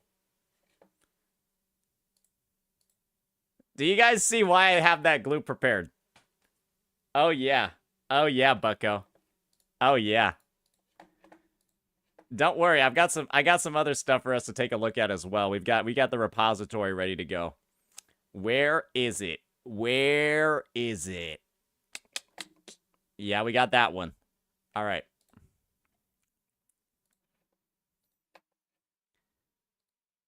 Alrighty, ladies and gentlemen, we've got a tough conversation in front of us today, and that is, of course, going to be the irrational actions of the Hoyoverse community, specifically those that are big old fans of Genshin Impact, because it's no lie at all to say that these Hoyo shills, these individuals, they've done a lot over the past 5 years that Genshin Impact has been live. They've gone ahead, they've done things, right? Like off cats that look like characters they don't like. They've harassed VAs for voicing characters that are off meta. And most recently, they've done things like caused the Skirk VA to be canceled because she promoted a joke ship between her and her boyfriend. And, well, most recently, they've started actively brigading. This is a clip from my own live stream earlier today. They've started actively brigading Arknight's Endfield by going in, using new accounts, and publicly just shit-talking the game, saying that it looks boring, saying that it looks awful, when they have no recorded history ever saying anything else on your channel before. But hey, the second I start reacting to some Endfield stuff, we've got a bunch of new people in the community, all with some very pointed things to say about the game. Huh, very interesting. All of these accounts are really old as well. Looks pretty legit to me, right? So yeah, that's an example of some of the stuff that the Hoyoverse community has been up to recently. And we've got Mr. Glaive Keo over here to provide some glue for why this fandom is so goddamn toxic. So let's go ahead, and with that intro done, let's get right on into it. The fandom for Genshin. I gotta probably turn the volume up on this one. It already seems a little bit lower than what I was expecting. Okay. The fandom for Genshin Impact is one of the largest and most active in the world. It is a global community known for its incredible creativity, while also having a notorious reputation for its internal conflicts. It is a space where passion can quickly curdle into something far more hostile. A recent controversy provides a perfect and frankly disturbing story of how this happens. I'm pretty sure I know the one that Glaive's gonna be talking about over here. But, yeah, that there's no lie at all to say that this community has been up to and probably causes the most issues overall in any space. related to Gacha. I think the only reason why we're not seeing the Brigade NTEs, or Brigade, sorry, not NTE, but Brigade Ananta, is the fact that it doesn't have Gacha anymore, at least for their characters. So, yeah, if it's a game that they feel like is going to compete with Genshin, if it's a game that they feel like is going to, you know, interrupt the cash cow of Hoyoverse, oh, you already know what people are going to do. About a voice actor, a playful joke about a fan pairing, and the wildly disproportionate backlash that followed. Looking closer, it becomes how deep does he go on into this? All right, I think he gets a lot more context. I think he investigates a lot more on the issue than what we've done before. A potent example of several destructive forces common in modern fandoms: the intense nature of shipping culture, the weaponization of fan theories, the erosion of the boundary between a creator's public work and private life, and the volatile dynamics of one-sided parasocial relationships. All of these complicated forces recently converged in one person in a very public, very messy way. The person at the center of it all was Kat Pratano, the English voice actor for Skirk. Before this incident, if you follow. And you want to know what the crazy thing about this is that this VA was, I'm pretty sure, one of the ones that was like the most immersed in the community. They were shit posting on Twitter all the time, making jokes, talking about like the skirkussy and all of that shit. And now they've gone basically radio silent after just a couple months of interaction. I feel like it takes a lot for somebody that was willing to go that far and was saying shit like that weird. Clearly a goofy goober. And that's all gone now. Followed her online, you would know she was one of the more engaged VAs in the community. Not in a highly toxic, dramatic way, but she was very playful, very interactive, the kind of creator who seems to genuinely enjoy the fandom space. And so she starts posting about a crack ship. For anyone who doesn't know, a crack ship is a fan pairing that is intentionally bizarre, with zero plausible basis in the actual story. It is a joke. In this case, the ship was between her character, Skirk, and another character named Rarer. The reason for this pairing wasn't hidden deep in the game's lore. It wasn't about the hair color either, or I don't know. It was actually based on something outside of the game. Kat Pratano, the voice of Skirk, is in a real-life relationship with the voice actor for Rarer. The ship was simply an inside joke about their own lives, reflected through their characters. It was wholesome, it was silly, and I've seen a lot of fans even made arts for it. And this is the thing. They do shit like this in other regions all the fucking time. Specifically, they do this a lot in JP. If you guys are familiar with anime, I'm just going to list off some examples. I don't personally care how you feel about the anime that I'm talking about in particular. It's just something with the MCs. The Re:Zero protagonist, as well as, I believe, the Mushoku Tensei protagonist. The Mushoku one is voiced by a woman. The Re:Zero one is voiced by a male. And they're actually married in real life. Right? And so what they would do is they would take the Rudeus character and then ship them with the Subaru character. Right? They're both not gay. Because they're canonically, one of them has like multiple wives and the other is like 100% in love with the woman. But they're shipping together these two male characters because the VAs, yes, women in Japan oftentimes voice men, the VAs are engaged or they're married. And so, yeah, they make a homosexual ship between the two and nobody freaks out. Everyone thinks it's just fine because it's literally like a real life joke, that sort of stuff. But the second you start doing that for Genshin Impact, well, and maybe specifically the global side of Genshin Impact, well, you can imagine what fucking happened. Yeah, a bunch of mentally ill people schizoing out. Little while, that's all it was. But this is the Genshin community, so of course it didn't last. I consent. I consent. I don't consent. Is there someone you forgot to ask?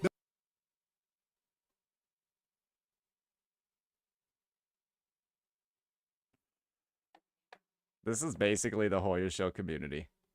Is everyone's entirely okay with what's going on, and then they'll be the ones that start freaking out. And this is the thing. You can just use the example of an issue that I've covered before. The female rover VA situation. When female rover's VA got fired due to her toxic actions against the Wuthering Waves community. She recognized that her actions led to somebody getting doxxed. The doxxed person identified that her actions led to them getting doxxed. But Hoyo's shills are coming in because they need to talk shit about Wuthering Waves. They're going in and then saying that Rover's VAs, their actions didn't lead to anybody getting doxxed, when she herself confirmed it. It's the exact stuff like this. Everyone will have, like, facts about the situation. Everyone will know what's going on. And then a Hoyo shill group will come in and then misinterpret the narrative and then start actively spreading misinformation. Oh, wait, I need to go ban somebody in YouTube chat real fast. Is it YouTube or Twitch? Wait a second.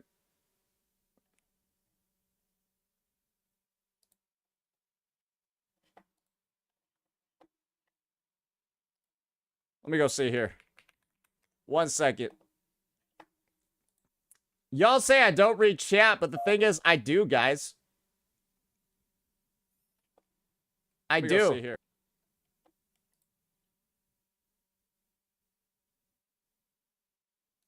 Okay, never mind. Never mind. They got. It's all good. So yeah, they're always just in a situation where they'll be the individuals that have a problem with something when nobody else does. Every single time.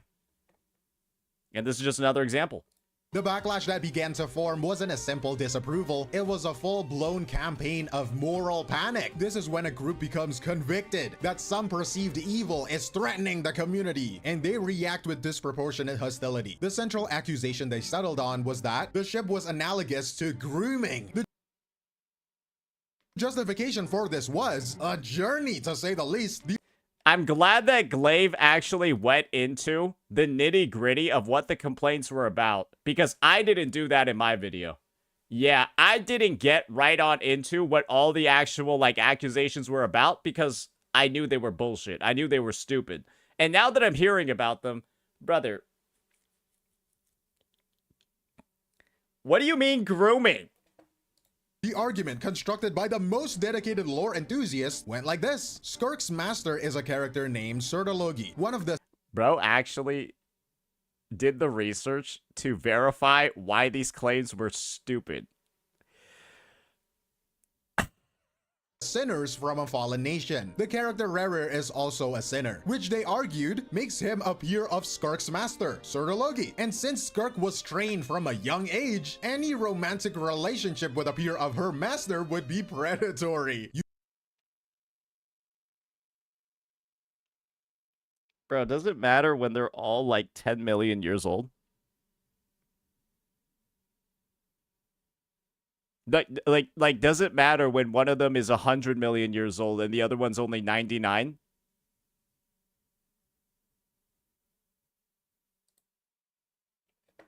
Using a knowledge of a fictional world to construct what looks like a legal argument against something you simply don't like. The game's own story becomes ammunition in a fan dispute. It doesn't make sense. It doesn't stop there though. Other complaints piled on. Fan art depicting the powerful Skirk as the tsundere. You know, the trope where a character is cold at first before they start warming up and then they show their true side. That was called a mischaracterization by the fandom. Depicting her in a submissive pose was treated as an attack on her character or something. So what started as a voice actor lighthearted joke was now being treated as a serious moral transgression.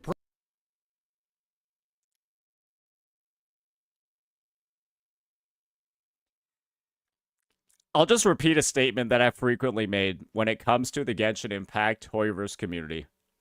Hoyoverse should 1000% be given some sort of like stipend, some sort of like rebate from country governments. Because they're basically running the equivalent of a mental asylum for these fucking freaks.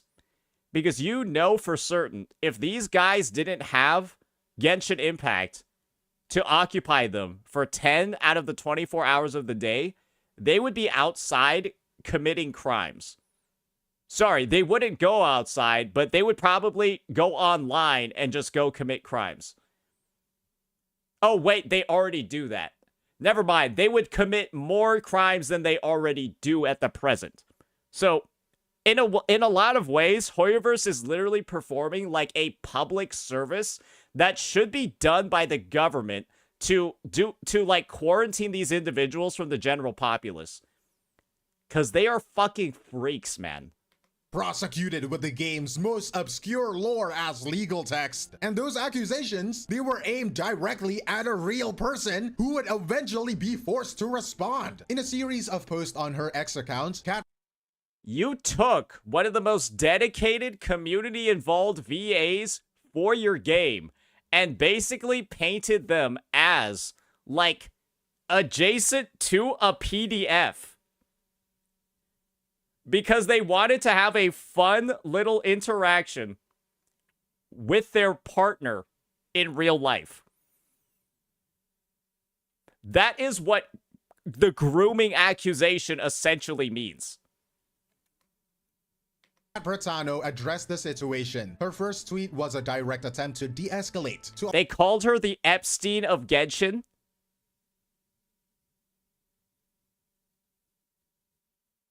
Apply simple logic to a situation that had become completely illogical. She wrote, "I didn't realize it would become a big deal, but just to clear That's crazy if true.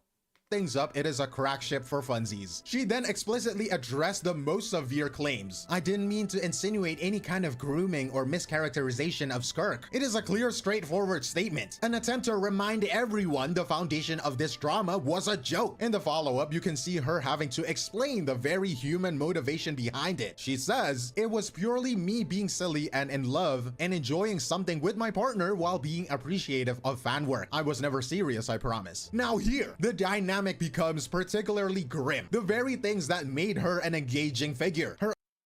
I guess the problem here is that a lot of people are saying that she shouldn't have apologized. A lot of people are saying that she shouldn't have said anything. But the issue at hand is just like, you don't want those accusations to start. This is the thing. Her apologizing, in my opinion, is her recognizing how absurdly toxic and, most importantly, delusional the Hoyoverse community actually is. Once they have this narrative formed, once they've created the misinfo, they love carrying it forward and they love advertising it as much as possible. Here's an example of where they literally did just that. But it's in the context of course, Wuthering Waves. Here we got this video over here. Let me just show you all this tweet.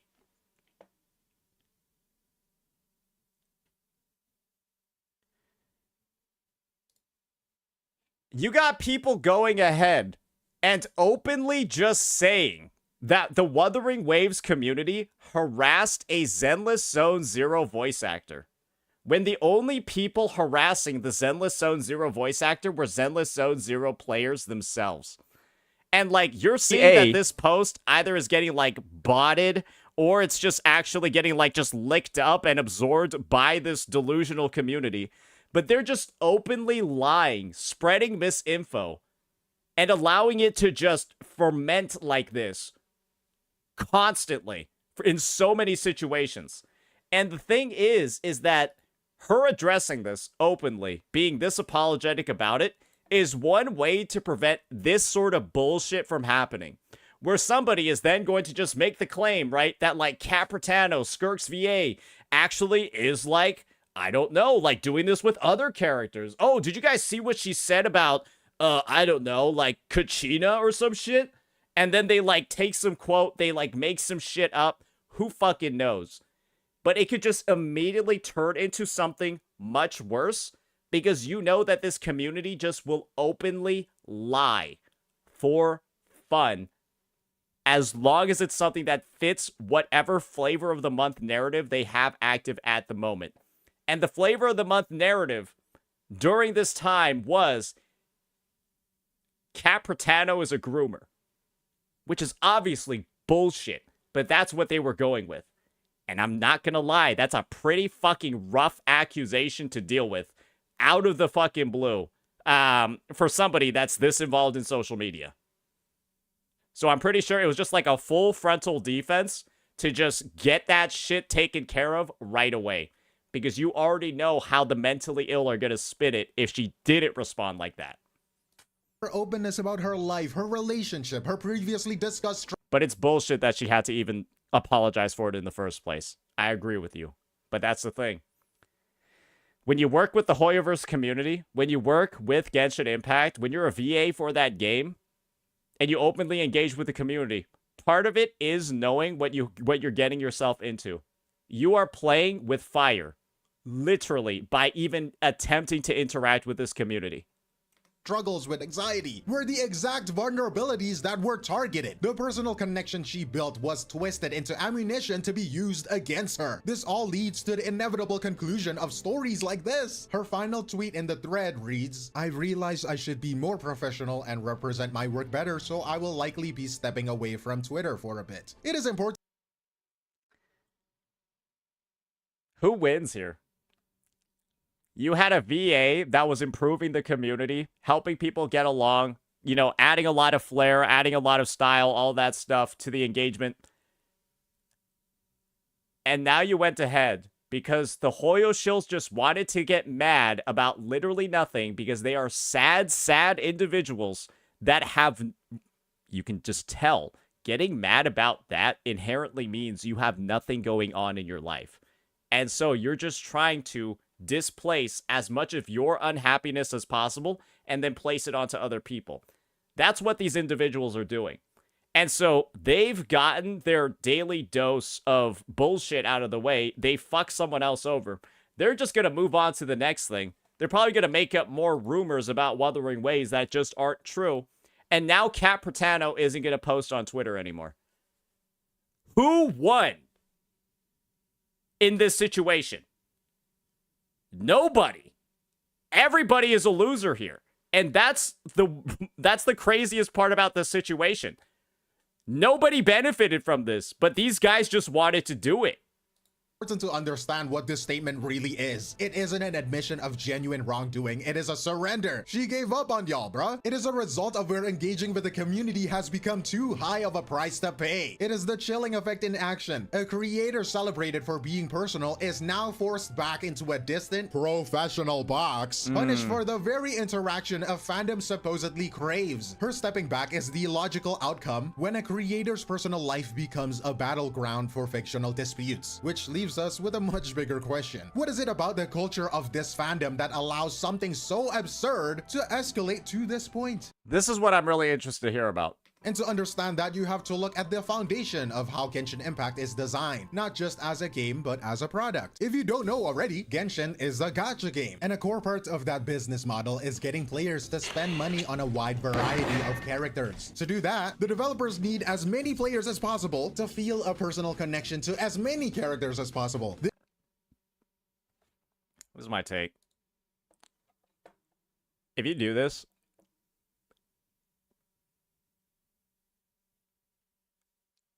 get a life.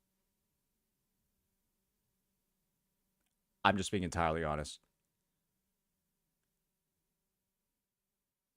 You need to get a life. This is, to me, the biggest sign of, like, unemployment, no friends, no, like, ability to socially interact, like, absolutely unfulfilled. Like, this is, and I don't care what game it is. It could be Genshin. It could be your daily fucking Geshulin account. I don't fucking care. Like, what the fuck even is this? What is this shit? This is like the biggest fucking, like, this is like holding up a fucking Tony from like Tony from the fucking, like, light shop. I have a mental illness. Look at me, guys. I have one.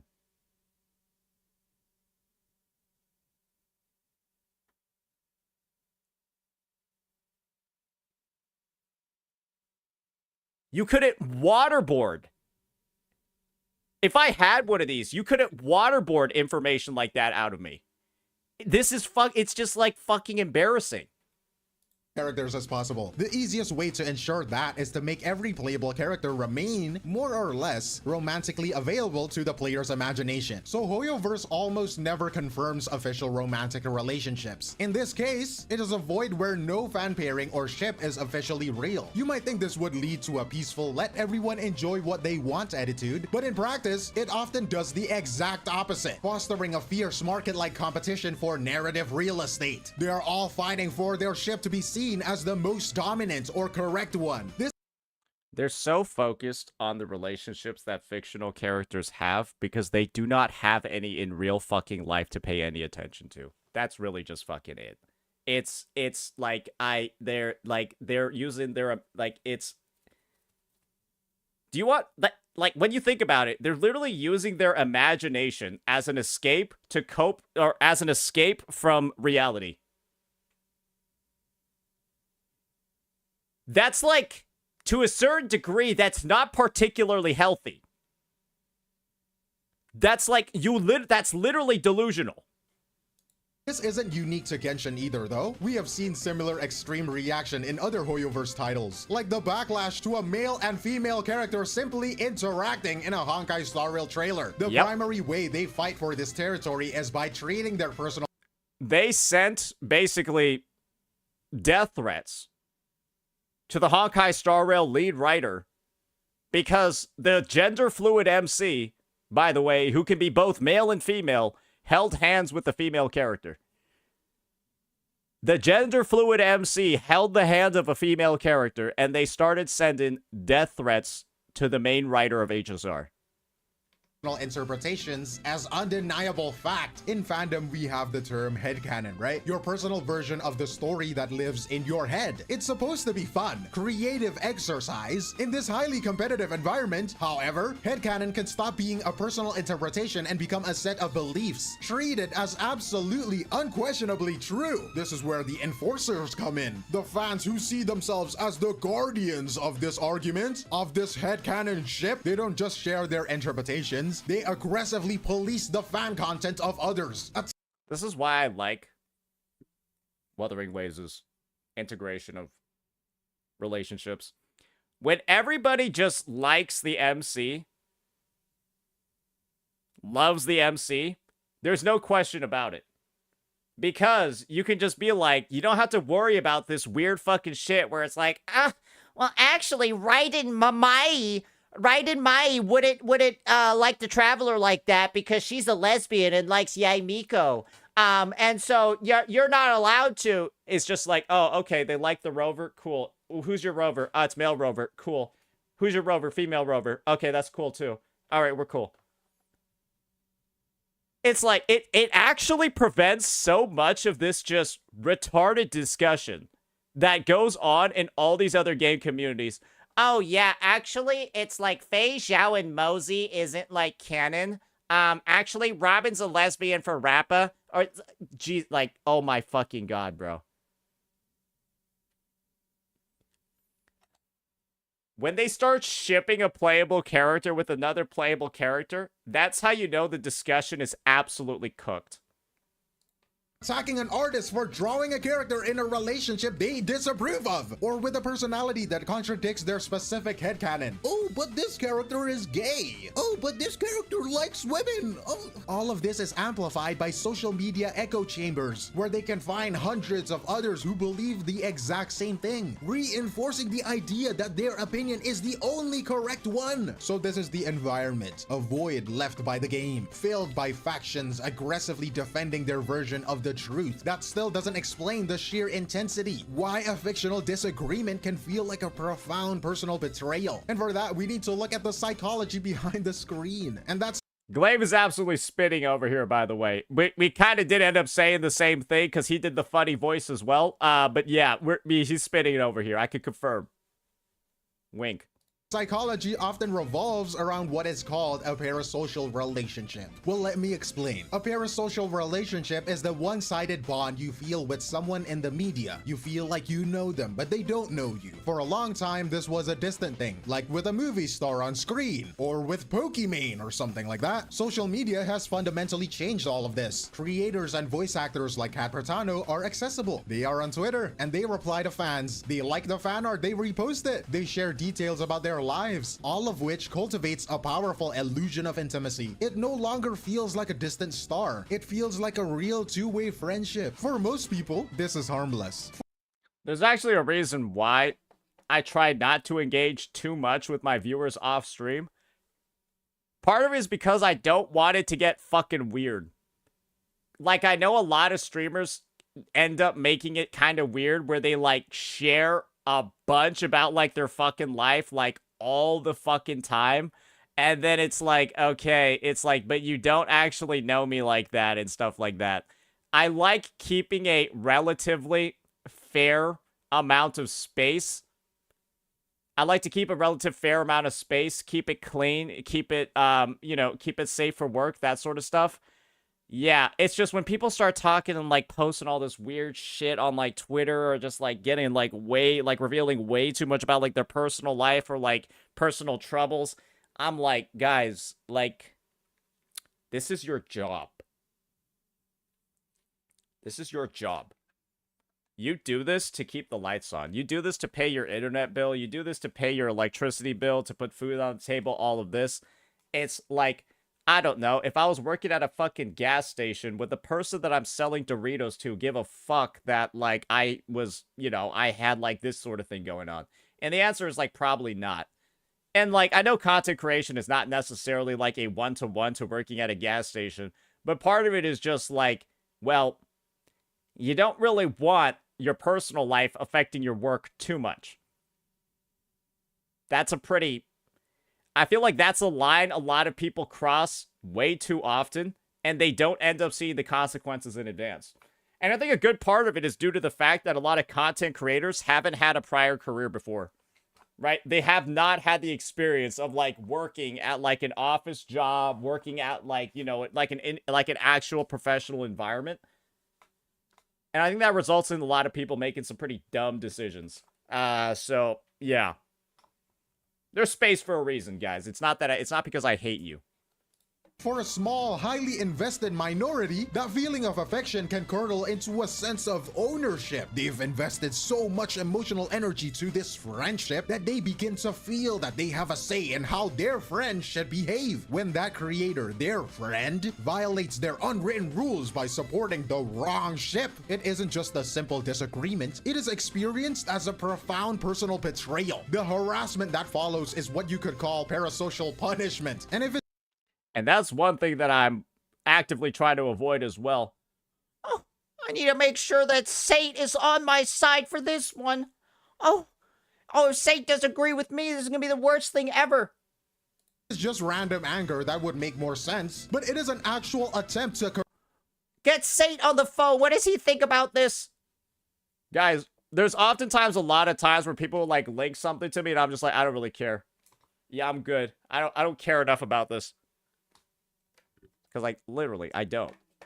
Correct the creator's behavior, punishing them for breaking the rules of a relationship that only exists on one side. And if it's one guy, it wouldn't be as bad. But it becomes far more intense when amplified by a group dynamic. It's like collective narcissism. A group develops an inflated sense of its importance and superiority, becoming extremely sensitive to any perceived threat. It is like a whole group sharing one big, fragile ego. Shipping factions can be a perfect breeding ground for this. A group can start to believe that their interpretation isn't just an opinion, it is the superior opinion, the most correct, the most faithful to the canon. From that perspective, when a voice actor promotes a rival ship, it is not a fun difference of opinion. It is seen as a threat to the group's identity. The reaction is proportional to that threat. The goal isn't to debate, it is to annihilate the threat. And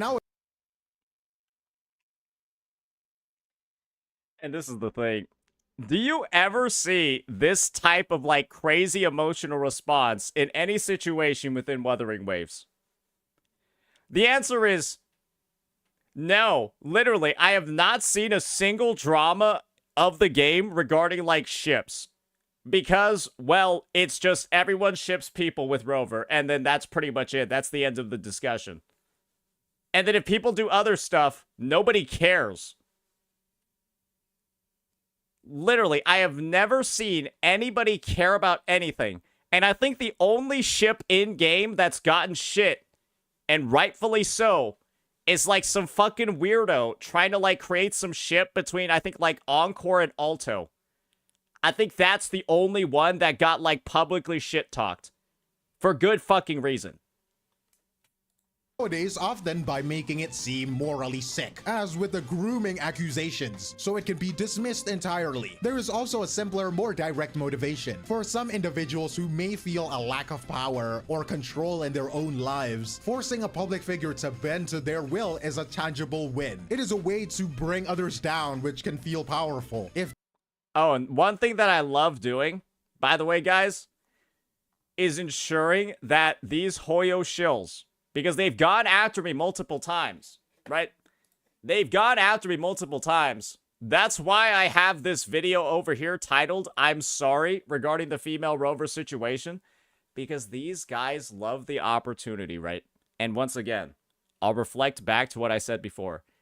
They have nothing going on in their lives, right? They have nothing that they look forward to doing. Ladies and gentlemen. They have nothing that they look forward to doing every single day. And so the only desire that they have, ladies and gentlemen, is to bring other people down to their level. And so when they see a CC, when they see a public figure, when they see this opportunity come up in front of them, they take it and try to run with it with everything that they have, right? And you can just read, right? You can just read, look at these comments, look at these individuals, see the shit that they're writing. And the only thing you can say is, wow. Look at all of these self-righteous losers who've decided to go on this crusade. But unfortunately, the crusade was planned by a complete retard. And that's how it is every time. And the thing about this is that a lot of creators have struggles with this, right? They don't want to get brigaded. They don't want to deal with negative PR. But what I do with this, and the clear negative attention that all these shills are giving towards me, is I just farm it and then turn it into a video that makes me $100. And unfortunately, what this has led to is people don't do this with my stuff anymore. They realize it doesn't work on me because I just use it as an opportunity to make money off of them. And they've stopped doing this to me. I wish they kept doing it because it's just more free videos. And I also tank all the heat that other content creators might be subject to instead. But they've just sort of stopped. Yeah, they don't do this very often to me anymore because I think they realized it just makes me more money. But that's the proper way to do it. That's how content creators should be approaching this issue.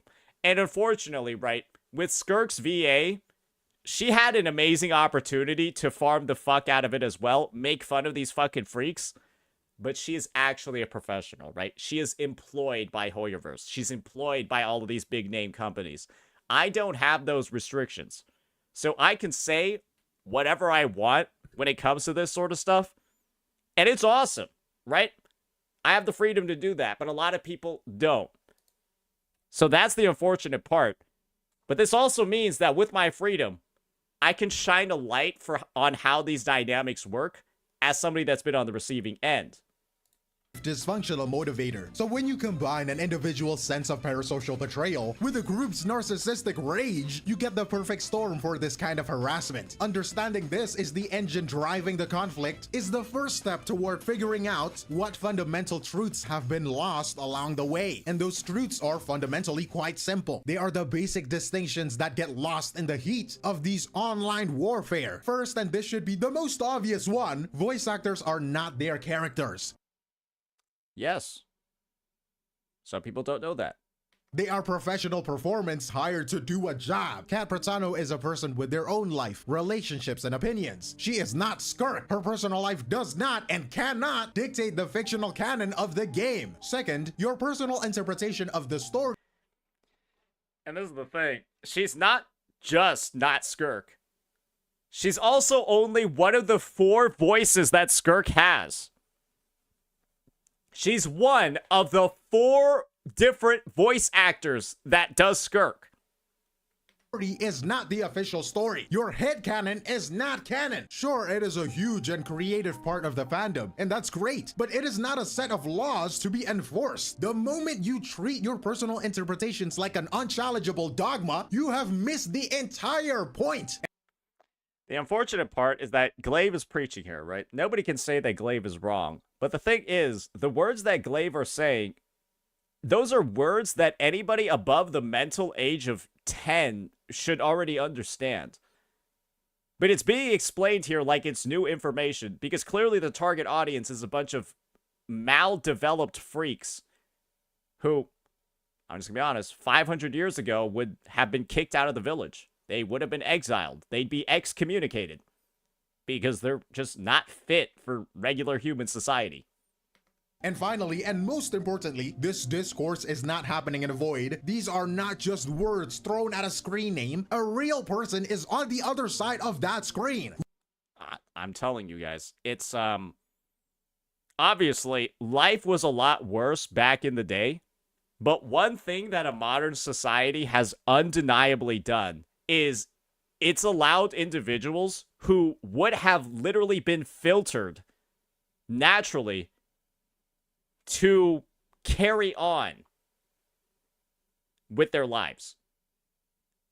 Back in the day, these guys, they would not have made it because of the societal conditions back then. But nowadays, everyone can make it. Whose mental health and career are being impacted. The harm is tangible. Despite all of this, the reaction to the incident also revealed something more hopeful. When this harassment campaign started, the response from the broader community was overwhelmingly supportive of Cat Bratano. For every toxic comment, there were dozens more condemning the attacks. That's true.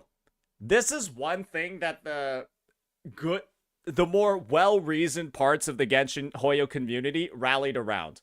There were a lot of posts talking shit about her, right? Trying to cancel her, calling her a groomer, all of that. But there were undeniably as well a lot of posts defending her, saying that these guys are fucking freaks, and of course, indicting the Hoyo community as a piece of shit. Because it is. The problem, as it's so often the case online, is that the most aggressive voices are usually the loudest, while the reasonable silent majority often stays quiet. This really gets to the heart of how you can fix a community space. A healthier fandom isn't about eliminating all disagreements. It is about the positive majority refusing to cede the floor to its most toxic elements. And this becomes even more challenging, however, when official community spaces appear to enable the opposite. In this case, discussions about the controversy were reportedly censored and removed from official Genshin subreddits. Yes. The Genshin Impact subreddit censored this discussion because, of course, it made the game look bad, and they can't have that. Under vague rules, effectively silencing good faith conversation while allowing the hostile narrative to fester. It would have been an amazing opportunity for the community to actually rally around Cat and say, this behavior is completely irrational. This is not a good reflection of the community. This is just a bunch of very vocal, this is just a vocal minority schizoing out. And it could have just been an overwhelming public response in support of the VA. But this is the thing. There's not enough faith in the Genshin community to just have a normal human response. I feel like part of it was the mods censoring the discussion because they were afraid that the subreddit was so filled with retards that they were going to agree with the people harassing Bratano. That's my take. Yeah, it would have been a perfect public thing if everyone just supported her. But I'm pretty sure they realized, yeah, this community is cooked as hell. They're just going to support the people talking shit about her and calling her a groomer. While the discussion itself is controlled, the positive majority is neutered. The responsibility doesn't just lie with a handful of harassers, it lies with the community that decides what behavior it's willing to tolerate. Because the incident with Cat Bratano isn't just a story about a crack ship, it is a perfect illustration of the impossible position creators find themselves in today. And that impossible position is really the heart of the matter. The incident with Cat Bratano serves as a perfect and frankly exhausting case study of how dangerously blurred the boundaries have become in the modern online fandoms. Think about it this way.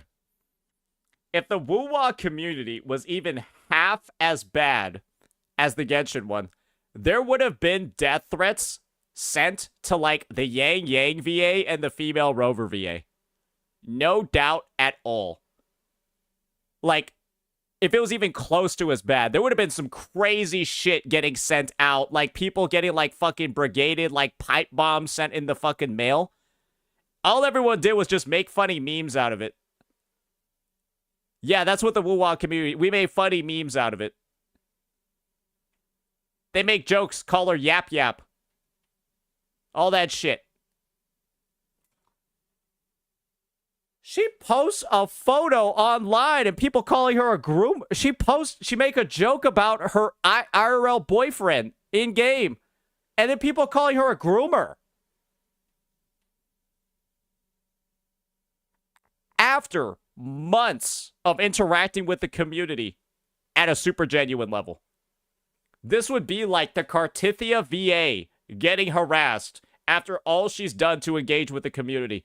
I don't think anyone would even dream of doing that in the Wuwa community. The line between fiction and reality, the line between creator and the consumer, and maybe the most important one, the line between genuine affection and a sense of entitled ownership. It is tempting to look at this and blame a few toxic fans, but the problem is bigger than that. It is systemic, driven by the very architecture of social media, which is designed to create that illusion of intimacy that we talked about. It is fueled by unchecked parasocial dynamics and enabled by a culture where the tools of the fandom, the deep lore, the passion itself, can be so easily weaponized. Ultimately, the health of these massive online communities Sorry, I'm just looking at the Spiral Abyss floor. This looks unplayable. won't be fixed by a developer's new terms of service. I'm sorry. What is he? It's been 30 seconds and nothing happened. Is he just intentionally griefing the stage? A platform's moderation policy. It comes down to a greater media literacy, of basic fundamental understanding of the difference between a person and a persona. And it depends on a collective refusal from the majority of good faith fans to accept harassment as a legitimate form of discourse. But I think that is all from me, Glaive Keo, and I will see you in the next one. Cheers. Okay, this was crazy B-roll at the end because it actually looks like this stage is not completable. But yeah, awesome video, awesome coverage. I think he really went into like the deep sort of like dynamics that occur. And this is the thing. I brought up the stuff about Endfield. I brought up the stuff about the other gays for a simple reason. These guys are schizoing out and hurling out all these accusations because of a crack ship. That's because of their desire, right? That's because of their fucking, their need to know that their ship that they have in their minds is the right one. Much like how, in their minds, Genshin is the best game. Genshin is the #1 gacha game on the market, and every other game is worse than it.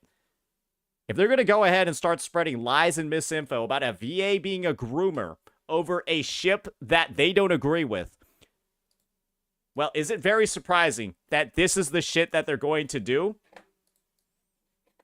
For a game whose existence they don't agree with. Kind of self-explanatory, isn't it? So yeah, I think this was a deep dive into like the inner mechanisms of a Hoyo shill and why they act the way that they do. But it's abundantly clear that this line of thinking, this reasoning, isn't just exclusive to ships. It just represents the community as a whole, and really every Hoyo community at its core. And it's a little bit rough to be a member of some bullshit like this. So yeah, that'll be that for this one, ladies and gentlemen. Awesome video by Mr. Glaive Keo. I think he's like the #4 curl bot right now. I need to go check the internal rankings. They updated them last week. And I'll see you all next time. Peace.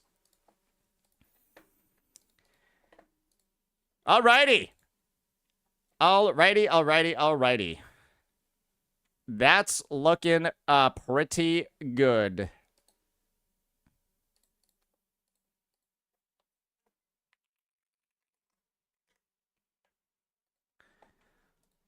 All right. Who's the #1 Kurobot right now? They're actually holding a competition for it later. Yeah, there's going to be a public competition for it. All right. So, I, unfortunately, actually have quite a bit that I need to get to today.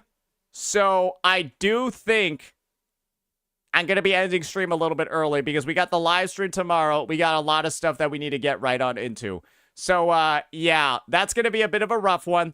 I don't really see anybody online to raid or do any of that stuff, so I'm just gonna end stream. Okay, bye.